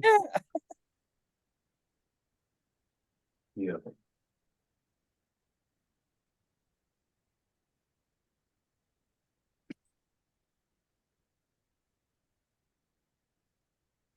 All right. I was drinking the LX peated, and I'm like, this is really good. I can't taste the peat at all. Turned out I was drinking a pick. Oops. I was like, this is so fruity for a peated cast.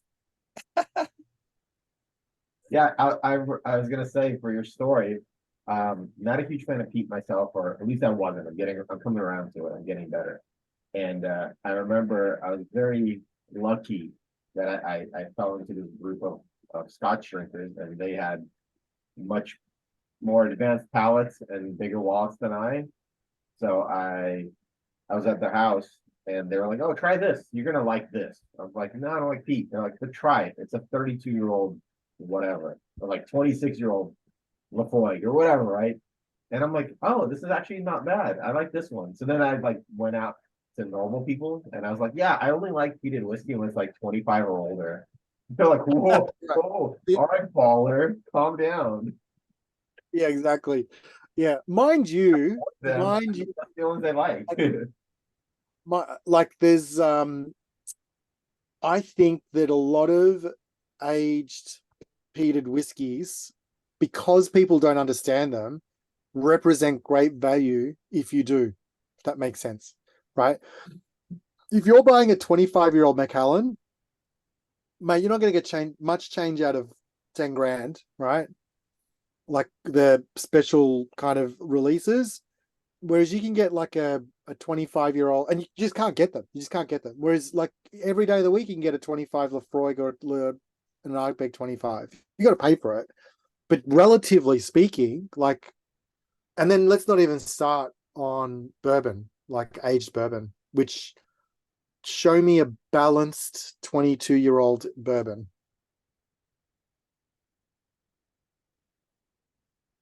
Doesn't exist. Doesn't exist. It might exist. You know what might exist, actually? I'm going to take that back. A bourbon made in Canada, if it was that old, might actually be a balanced.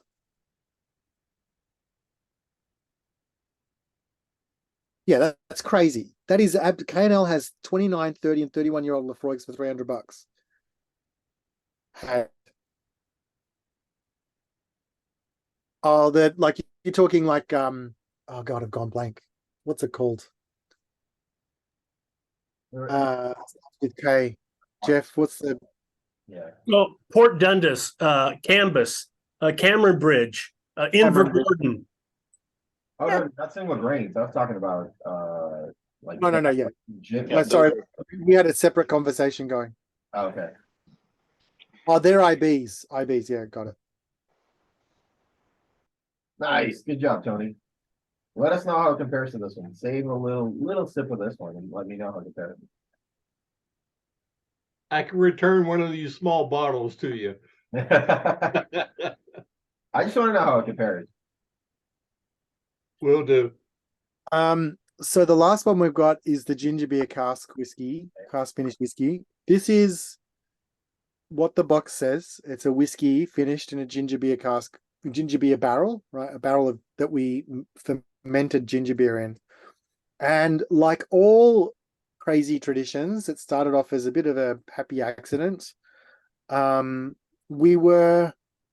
you cast your mind back to like 2014, 2012, 2013, premium mixers weren't a thing. You either drank Schweppes, or in Australia, we've got Black and Gold, which is kind of like the house label from the big supermarkets. That was it, right? That's all we had. Tarax was another brand. Like, they were just very, very badly made mixers. Really sweet.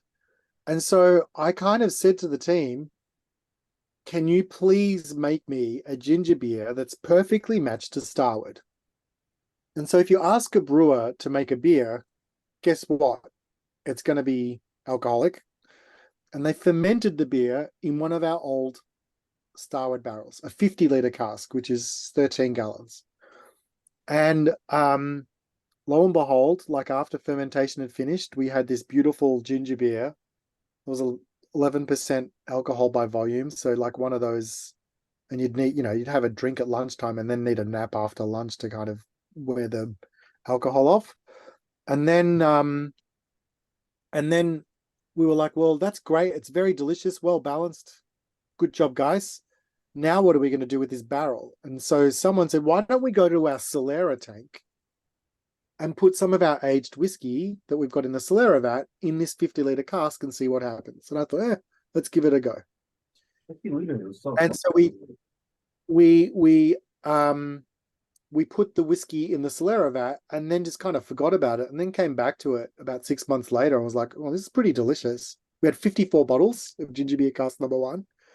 And we basically tore through that, and then we shared it with one of our friendly bars, like a great whiskey bar in Melbourne called Whiskey and Albert. Now, like, this is banging, you've got to make more of it. And so then we did more. We made 200 liters of ginger beer, 11% alcohol by volume, and filled up a barrel of whiskey from the Solera vat, and that was number 2.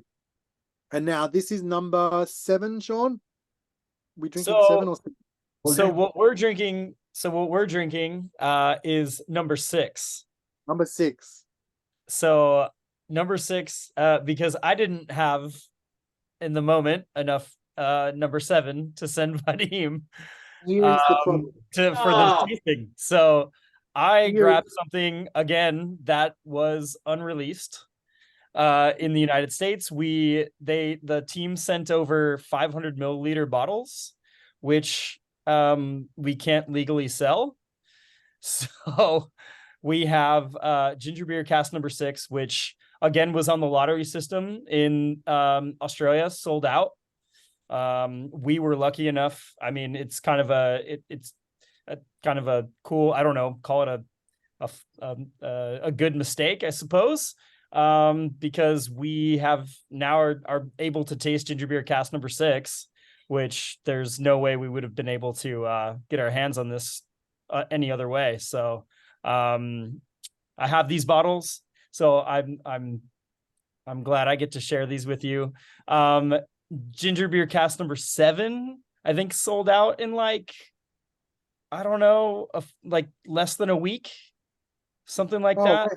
Yes, we did a lottery. So the way that we operate on these limited releases is to set up a lottery to get them. So you subscribe to the website, you can get them, you put yourself in the lottery to get one of these barrel bottles, because the demand far outstrips the supply and always has. And there's 2 ways you can solve for that. You can either put the price up or reward your loyal drinkers. So very early on, we decided to go down the latter path and just basically created a lottery for it. At the height of lockdowns, because I had nothing better to do with my time, I did the math, and you had more chance, in statistically significant numbers, like tens of thousands, you had more chance of getting into Harvard than you did one of these bottles of whiskey. Such was the scarcity. And people go crazy for them. Like, I get offered $400 for like 4 pours at the bottom of the shot, like at the bottom of a bottle, like at a tasting in Melbourne. So this is really special. Like, I'm glad we're actually drinking number 6. 6 and 7 are getting closer and closer. Like, where we started was like a really probably closer to what we're drinking now, actually. But getting to this, we meandered and tried to make something different every single time. So number 1 was actually quite balanced, and then number 2 was like, just how much ginger can we put in a ginger beer cask finished whiskey before it's not whiskey anymore? So that was like full on crazy amounts of ginger, number 2. Number 3 was a little bit less.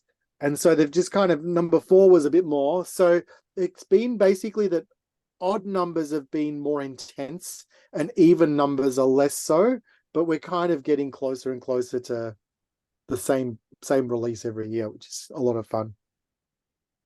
I can say I got the chance to try ginger beer number 5, and it was super intense, like taking a shot of ginger juice. It was crazy. Number 6 was way more mellow, way more balanced. And don't get me wrong, I loved number 5. I thought it was so cool. Like I was making, probably shouldn't have been doing this, but I was making, if anyone knows what a flip cocktail is, I was making flips with PX sherry and ginger beer number 5. And it was just like, full on egg, egg in there. Tell us what you're doing. Full egg, a little bit of Demerara, PX sherry whiskey. Wow. Shake it up. That's a championship breakfast right there. Yeah. Yeah, absolutely delicious. Anyhow, the number 6 was way more balanced.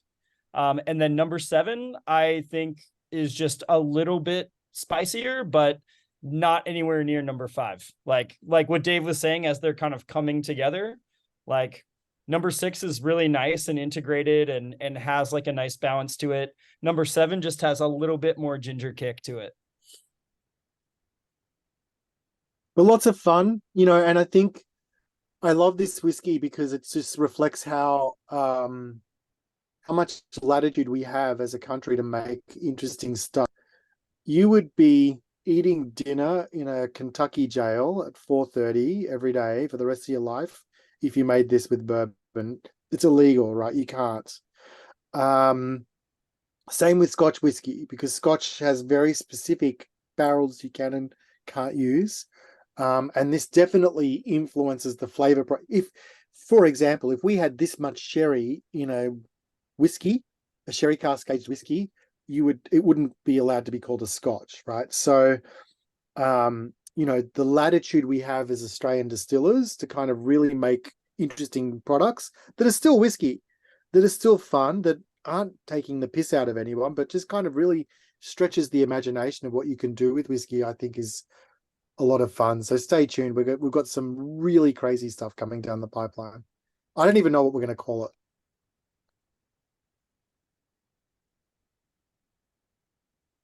It's fun. Love All right. that. I think everyone has voted on the poll. Dave, you get to decide what you think was the crowd favorite of the night. Well, I have to decide. No, everyone decide. Well, you want me to guess what? Yeah, guess what you think that was the favorite for tonight. Oh, Vitalis. All right, Sean, you want to take a guess? I'm gonna guess it was peated. Okay, so we got Vitalis and unpeated, unexpeeded. All right. Unexpeeded. You're both right. Oh, look at that! Hey. It is tied for first place. 33% voted Vitalis and 33% voted unexpeeded. Funny. And I got messages in the background saying this is one of the hardest decisions ever. The ginger beer one is definitely unique to you. I don't know of any other brand doing a ginger beer cast. Teeling did one a long time ago. Okay. I don't know if it's hard to find now, but Teeling did it. Teeling imitation is the best version of flattery is all I'll say. All right. Yeah. Ireland is really, they're the only ones that can get away with it. They don't have Probably. Yeah, that's right. Maybe, if it's not a bourbon, you could probably do it in America too. If you didn't call it a bourbon. Yeah, like an American whiskey, maybe. Just call it American whiskey, you're fine. Yeah. Like it might even have to have like flavored whiskey. But here's the thing, flavored whiskey is technically fireball, right? And this is so not that, Yeah. There's no sugar added, nothing. It's you literally dump out the ginger beer, but in a wet ginger beer cask, you put in the Nova, and you just let it in. How long does it age in the ginger beer cask for? Oh God, good question. I've gone blank. Sean, is it 9 months? 9 months. I think number 6 was 6 months. Number 7, 9 months. We're getting to the point now where we went through a couple of phases of I'm we couldn't make more, not because we didn't have the barrels. Like, what on earth are we going to do with this ginger beer? And so we worked with a brewery that sold the ginger beer in cans. And then we kind of figured, well, why aren't we doing that? And now we've got Starward RTDs, which is basically twofold in ginger. The ginger beer is the beer that makes this whiskey. Why didn't you just sell the ginger beer? Well, it just got complicated because I didn't want to be a soft drink company, a mixer company. It was too early too. Like that sort of low proof boozy products like seltzers and flavored stuff is just hitting now.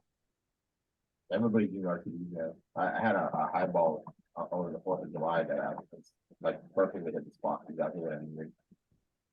Wait till you try ours, Vidian. They're bloody delicious. Can't wait. I'm excited. I'm holding you to it. So, and oh, tell us about your new RTDs, the half-liter bottles, like the Manhattan that I was enjoying today. Manhattan. Yes, so we're doing they're coming in September. One of the frustrations I have, obviously, as we said before, I can't not turn up to someone's house without a whiskey. I'll tell you a really funny story. Like, this is when, like, it was bloody hard work making my whiskey, and like they were, I mean, it wasn't exactly, they were just very, in each bottle that I sold and gave away, it was really important to me, like the first 1,000 bottles. And I went to my uncle's house, who was somewhat of a whiskey drinker. I said, oh, I've got some whiskey to share with you. And he goes, oh, this is great. He grabs it, opens, like, with his lock and key, his whiskey cabinet, puts it in there, closes the lock and key, and then goes, come and sit down. I was like, no, that was to drink. He goes, oh, no, we're not drinking that. And so it's kind of like, he's the exception. But in most places that I go, usually I turn into like head bartender for the night, right? Because everyone's like, make us a drink, Dave, make us a drink. And so I remember going to one of my college friends' gatherings, like there was 8 of us in college that were really tight. So there was like a dinner party for 16 people. And I'm like, I am not making cocktails. Because then it's like, oh, can you make me a gin cocktail and a rum cocktail? And it's like, I'm not making cocktails for 16 people. I'm there to just enjoy everybody's company. So, but I can't not turn up with a whiskey. So I thought I'll pre-batch the cocktails. And so I turned up with this at this party with like 4 bottles of like old fashions, and we like everyone drank them. Even people that didn't drink whiskey drank them and thought they were delicious. And I should have made another 4 bottles. That's how delicious they were. And so I kind of went home that night and thought, I think there might be something in this. That was in 2015. So in 2016, we launched our bottled cocktails. So we've been a very early adopter on bottled cocktails, primarily through my laziness and like desire to kind of just enjoy people's company, not make drinks all night. But they've really tapped a vein of like that idea that, people are really getting into cocktails now and thinking about whiskeys the same way they do tequilas and rums, right?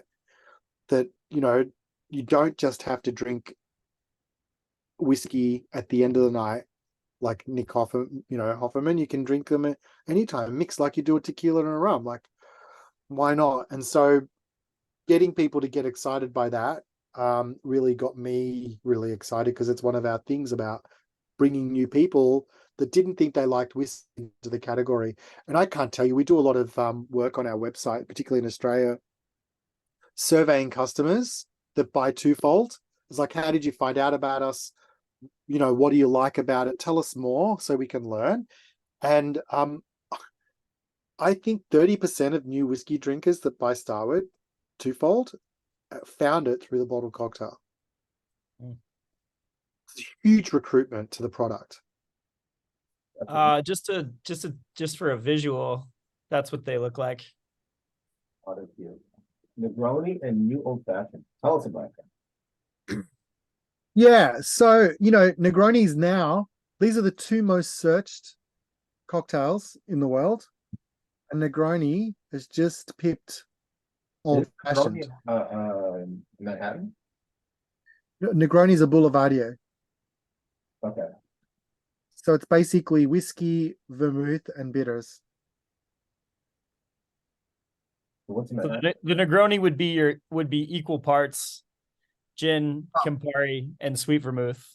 A Boulevardier would be 1.5 ounce whiskey, 3/4 Campari, 3/4 sweet vermouth.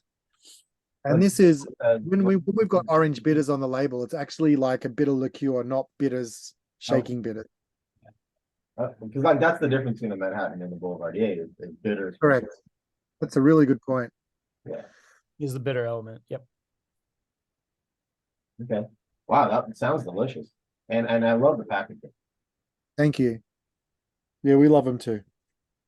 They're gonna be 750s or 700s. 700s, yeah. 700. And around the same price as Twofold, like $30 a bottle. And you get, 10 cocktails. What's the ABV on those? 32%. That's a solid. That's a good Yeah, drink. we're Australian. We don't, we're not here to muck around. I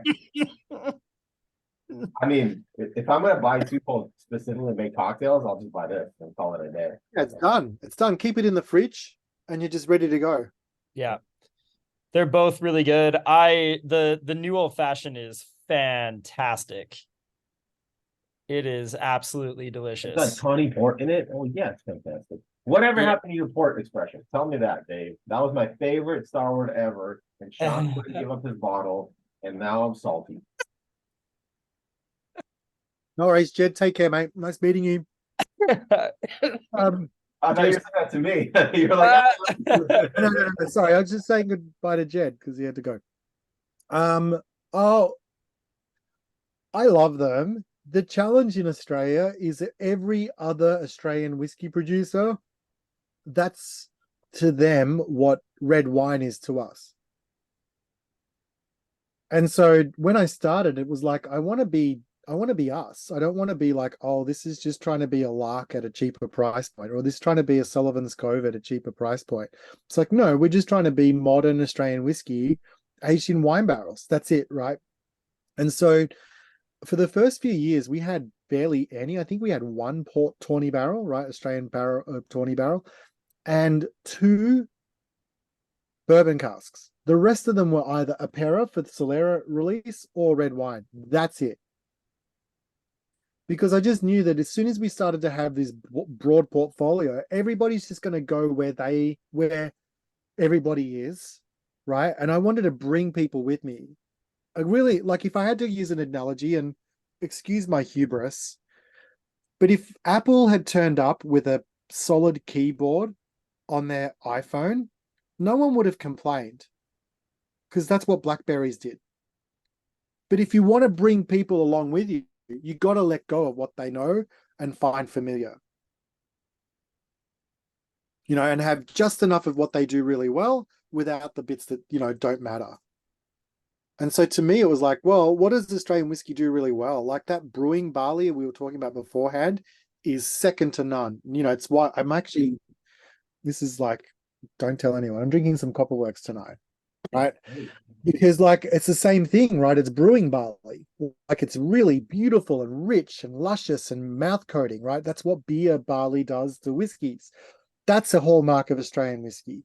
Ingredients a day's drive away. Let's celebrate that. Let's not call it sherry because it's not sherry. It's Apera, right? Let's kind of own it and be modern with our mindset and look to the future, not the past of whiskey. So to me, the problem with port barrels, even though they're bloody delicious and some of the best whiskeys we make, is that like it's too anchored in historical expectations of what whiskey should be, that if we do that, then we're not living our fullest potential.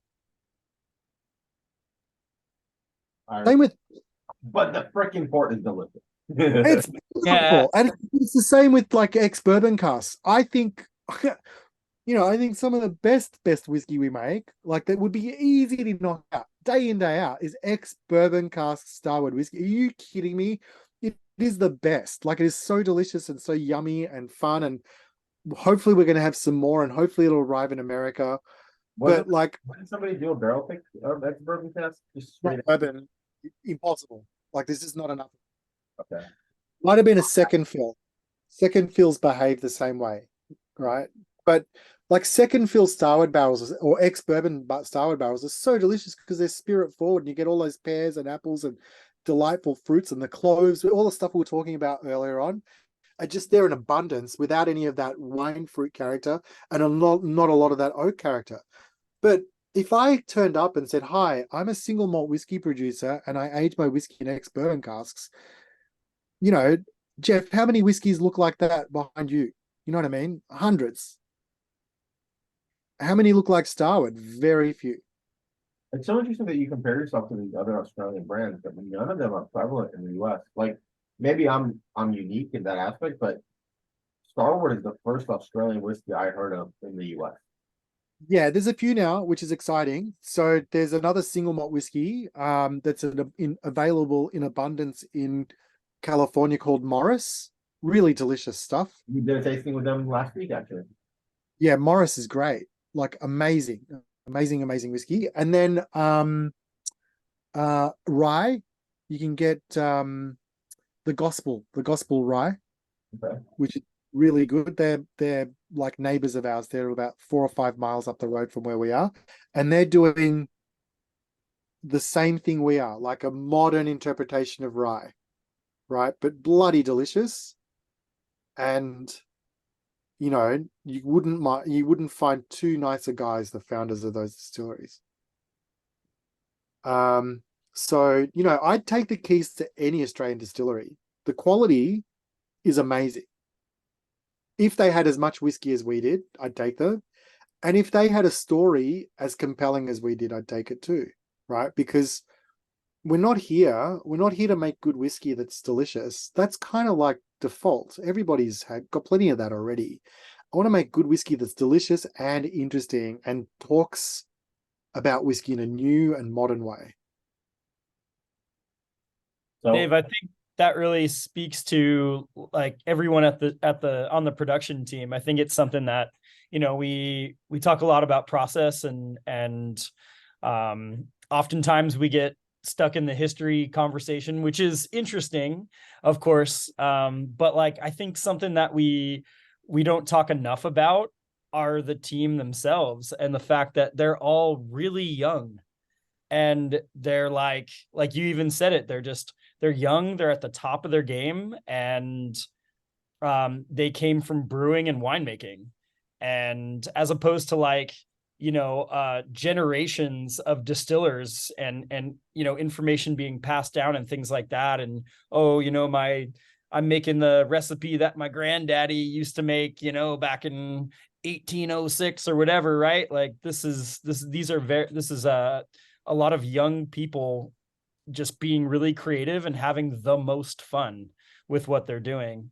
And I think, things like ginger beer cast, things like the bottled cocktails, things like, Unexpeded and just all, like even Vitalis, like all of those things are really a testament to the kind of experimentation and the creativity and the artistry of all of those, like just wonderful people. Carly, Jared, Brad, Sam, yeah. It was one of the things, look, present company excluded, I'm a pretty good judge of character when it comes to recruiting team members. So,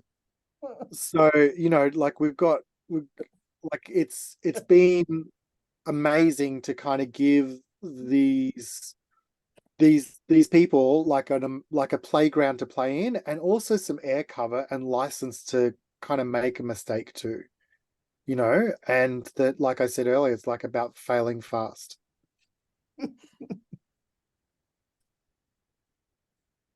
Dave, that was the most Australian thing you've said, I think. Right. So what are you most excited for in the next year? Look, I think, honestly, I am, all jokes aside, I think we've got an amazing team that like are so passionate about what we're doing and I think we're finally getting to the point, Vadim, like this is, I'm not complaining, but this is really hard work, and it's not a bourbon, right? It's not even an American single malt. It's like this Australian whiskey, right? And so trying to cut through the vuvuzela of bourbon noise, right, to kind of you know, you know, make a path of our own is really hard to do because, like, let's face it, it's formidable competition. It's amazing whiskey, really competitively priced, doing interesting things too now, right? And so I'm really excited because I think finally we're starting to kind of cut through. People are listening, and it's a really complex market, both from a drinker point of view, like the palates and approach to whiskey, spelt both ways, actually, in California is really different to Illinois, which is different to New York and different to Florida and Texas, right? So that's kind of number one. Like culturally, we've understood how to navigate that, which is no mean feat. And I think the second thing is, we're starting to cut through even at a distributor. So at the audience level, at the drinker level, we're cutting through, but also the customer and wholesaler level, we're starting to get noticed as well. And that's just a factor of like tenacity and sticking it out and not taking no for an answer and doing what you said you were going to do, right? Like, which is basic business stuff. I knew that. I knew that it was going to take us 3 years. It's been 5, but let's not forget there were 2 years where I was stuck in a bunker at home, right? So, we're on track in that way. And I'm really, really excited to see what happens in the next 12 months in terms of just how much more awareness we're going to get and how much more momentum we're going to have in the brand. And, that obviously doesn't happen without the support and goodwill of people like you, Vidian, that have just been like from day one, really, you got it. You got it. And it's not taken for granted. And I really appreciate it, mate. Yeah, no, and look, your team is fantastic. You obviously do a great job. Jake, I'm guessing had a hand in you being number 1 in Illinois or number 4 in Illinois. Sean's been absolutely stellar. Every event I've gone to, he's putting out enough energy to fuel a fleet of Teslas. You're besides making good whiskey, you also know how to build a good team, and that's really important in being a good leader. That's the lost art a lot of the time. Thanks, mate. Yeah. Yeah. No, I'm very lucky. You're right. The whiskey is delicious. I'm really stoked. I'm loving the new releases, and you're not sitting in your laurels. You won a ton of awards. You could have just been like, okay, cool. We're gonna just do this and keep doing port tasks. But you're innovating and you're doing new things, and Starward at this point is synonymous with Australian whiskey in the US. Like, when you ask someone, they're like, oh yeah, Starward, I heard of it. Whereas 3 years ago when we did our first tasting, people were like, what? I've never heard of this. What is it? Yeah, it's exciting. It's really exciting, and that's kind of been the dream, if I'm really honest, was that like one day, in markets that matter for whiskey, that people would know that if you want something really interesting and like great quality, well-crafted whiskey that talks to the place it's made, but it's not bourbon, Scotch, or Irish, the people go, you got to try Starward. That was the dream. Yeah, and so we're getting there, and it's like beautiful.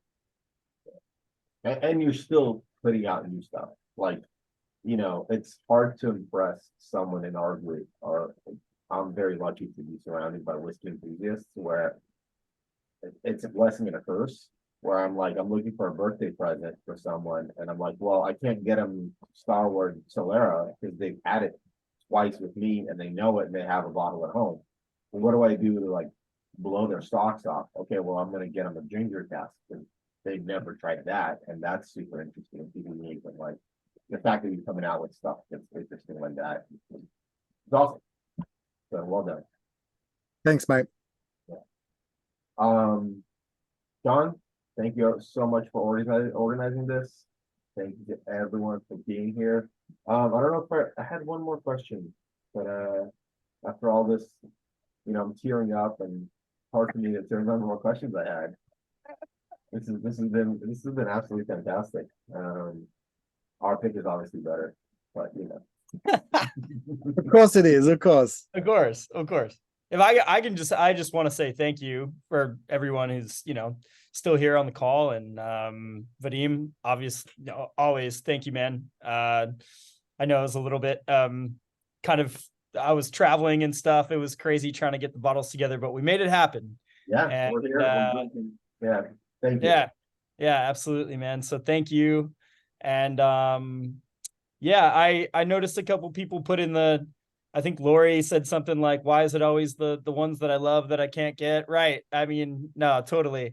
I did find some ginger beer cask bottles available online. So if you're interested, they're out there. But yeah, if you kind of search around, there's a few of the limited releases, and keep an eye peeled, and I'll be chatting with Vadim moving forward. We do have some more Vitalis and peated cask and some more ginger beer stock coming in soon. So all that'll be here. And, yeah. and obviously, this is the shameless plug. If you're on our website, like if you're registered on the website, you get first pick at all of these things too, right? So like Vitalis and stuff like that. Yeah. The website seems Australia focused. It's not. You have the US side of it. Oh, no, it's an American one. So you go to starward.com, Uh-huh. register on the newsletter. That's in America. It's all American website. Okay, good. Yeah, that's where I'm at right now. That's awesome. Okay. Right. And also, I mean, the biggest favor you could do us beyond buying a bottle, obviously, Vadim, which is great, and thank you, is just talk to people about it. Like, that's kind of the way this works, right? So, even if each of you talk to one person, we've just doubled the audience, right? And hopefully you can talk to a few more. But that's the biggest thing as a startup brand that's kind of like in that cluttered cacophony of like bourbon brands need to kind of do is get people at the word of mouth level to do work.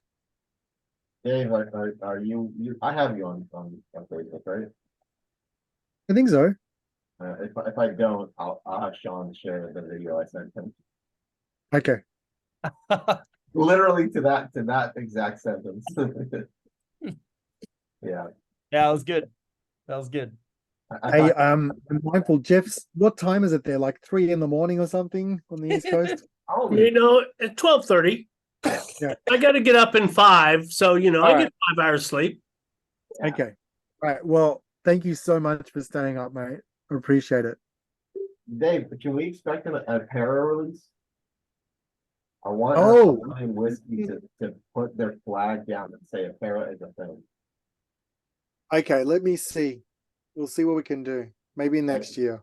I love that you own it and you're not saying, oh, let's share it and we call it like it's a para. That's what we call it. It's a para. Let's drink it. Like I want a bottle that says a para on my shelf. Okay. It's cool. We'll make it. That sounds great. Awesome. Well, thank you everyone for being here tonight. Thank you to Dave and Sean for all their hard work. And we look forward to seeing you next time. Maybe next year we'll taste 6 more expressions. Yeah, next time you're take it. Hit us up. We'll do something in person. Beautiful. Thank you, everybody. Cheers. See ya.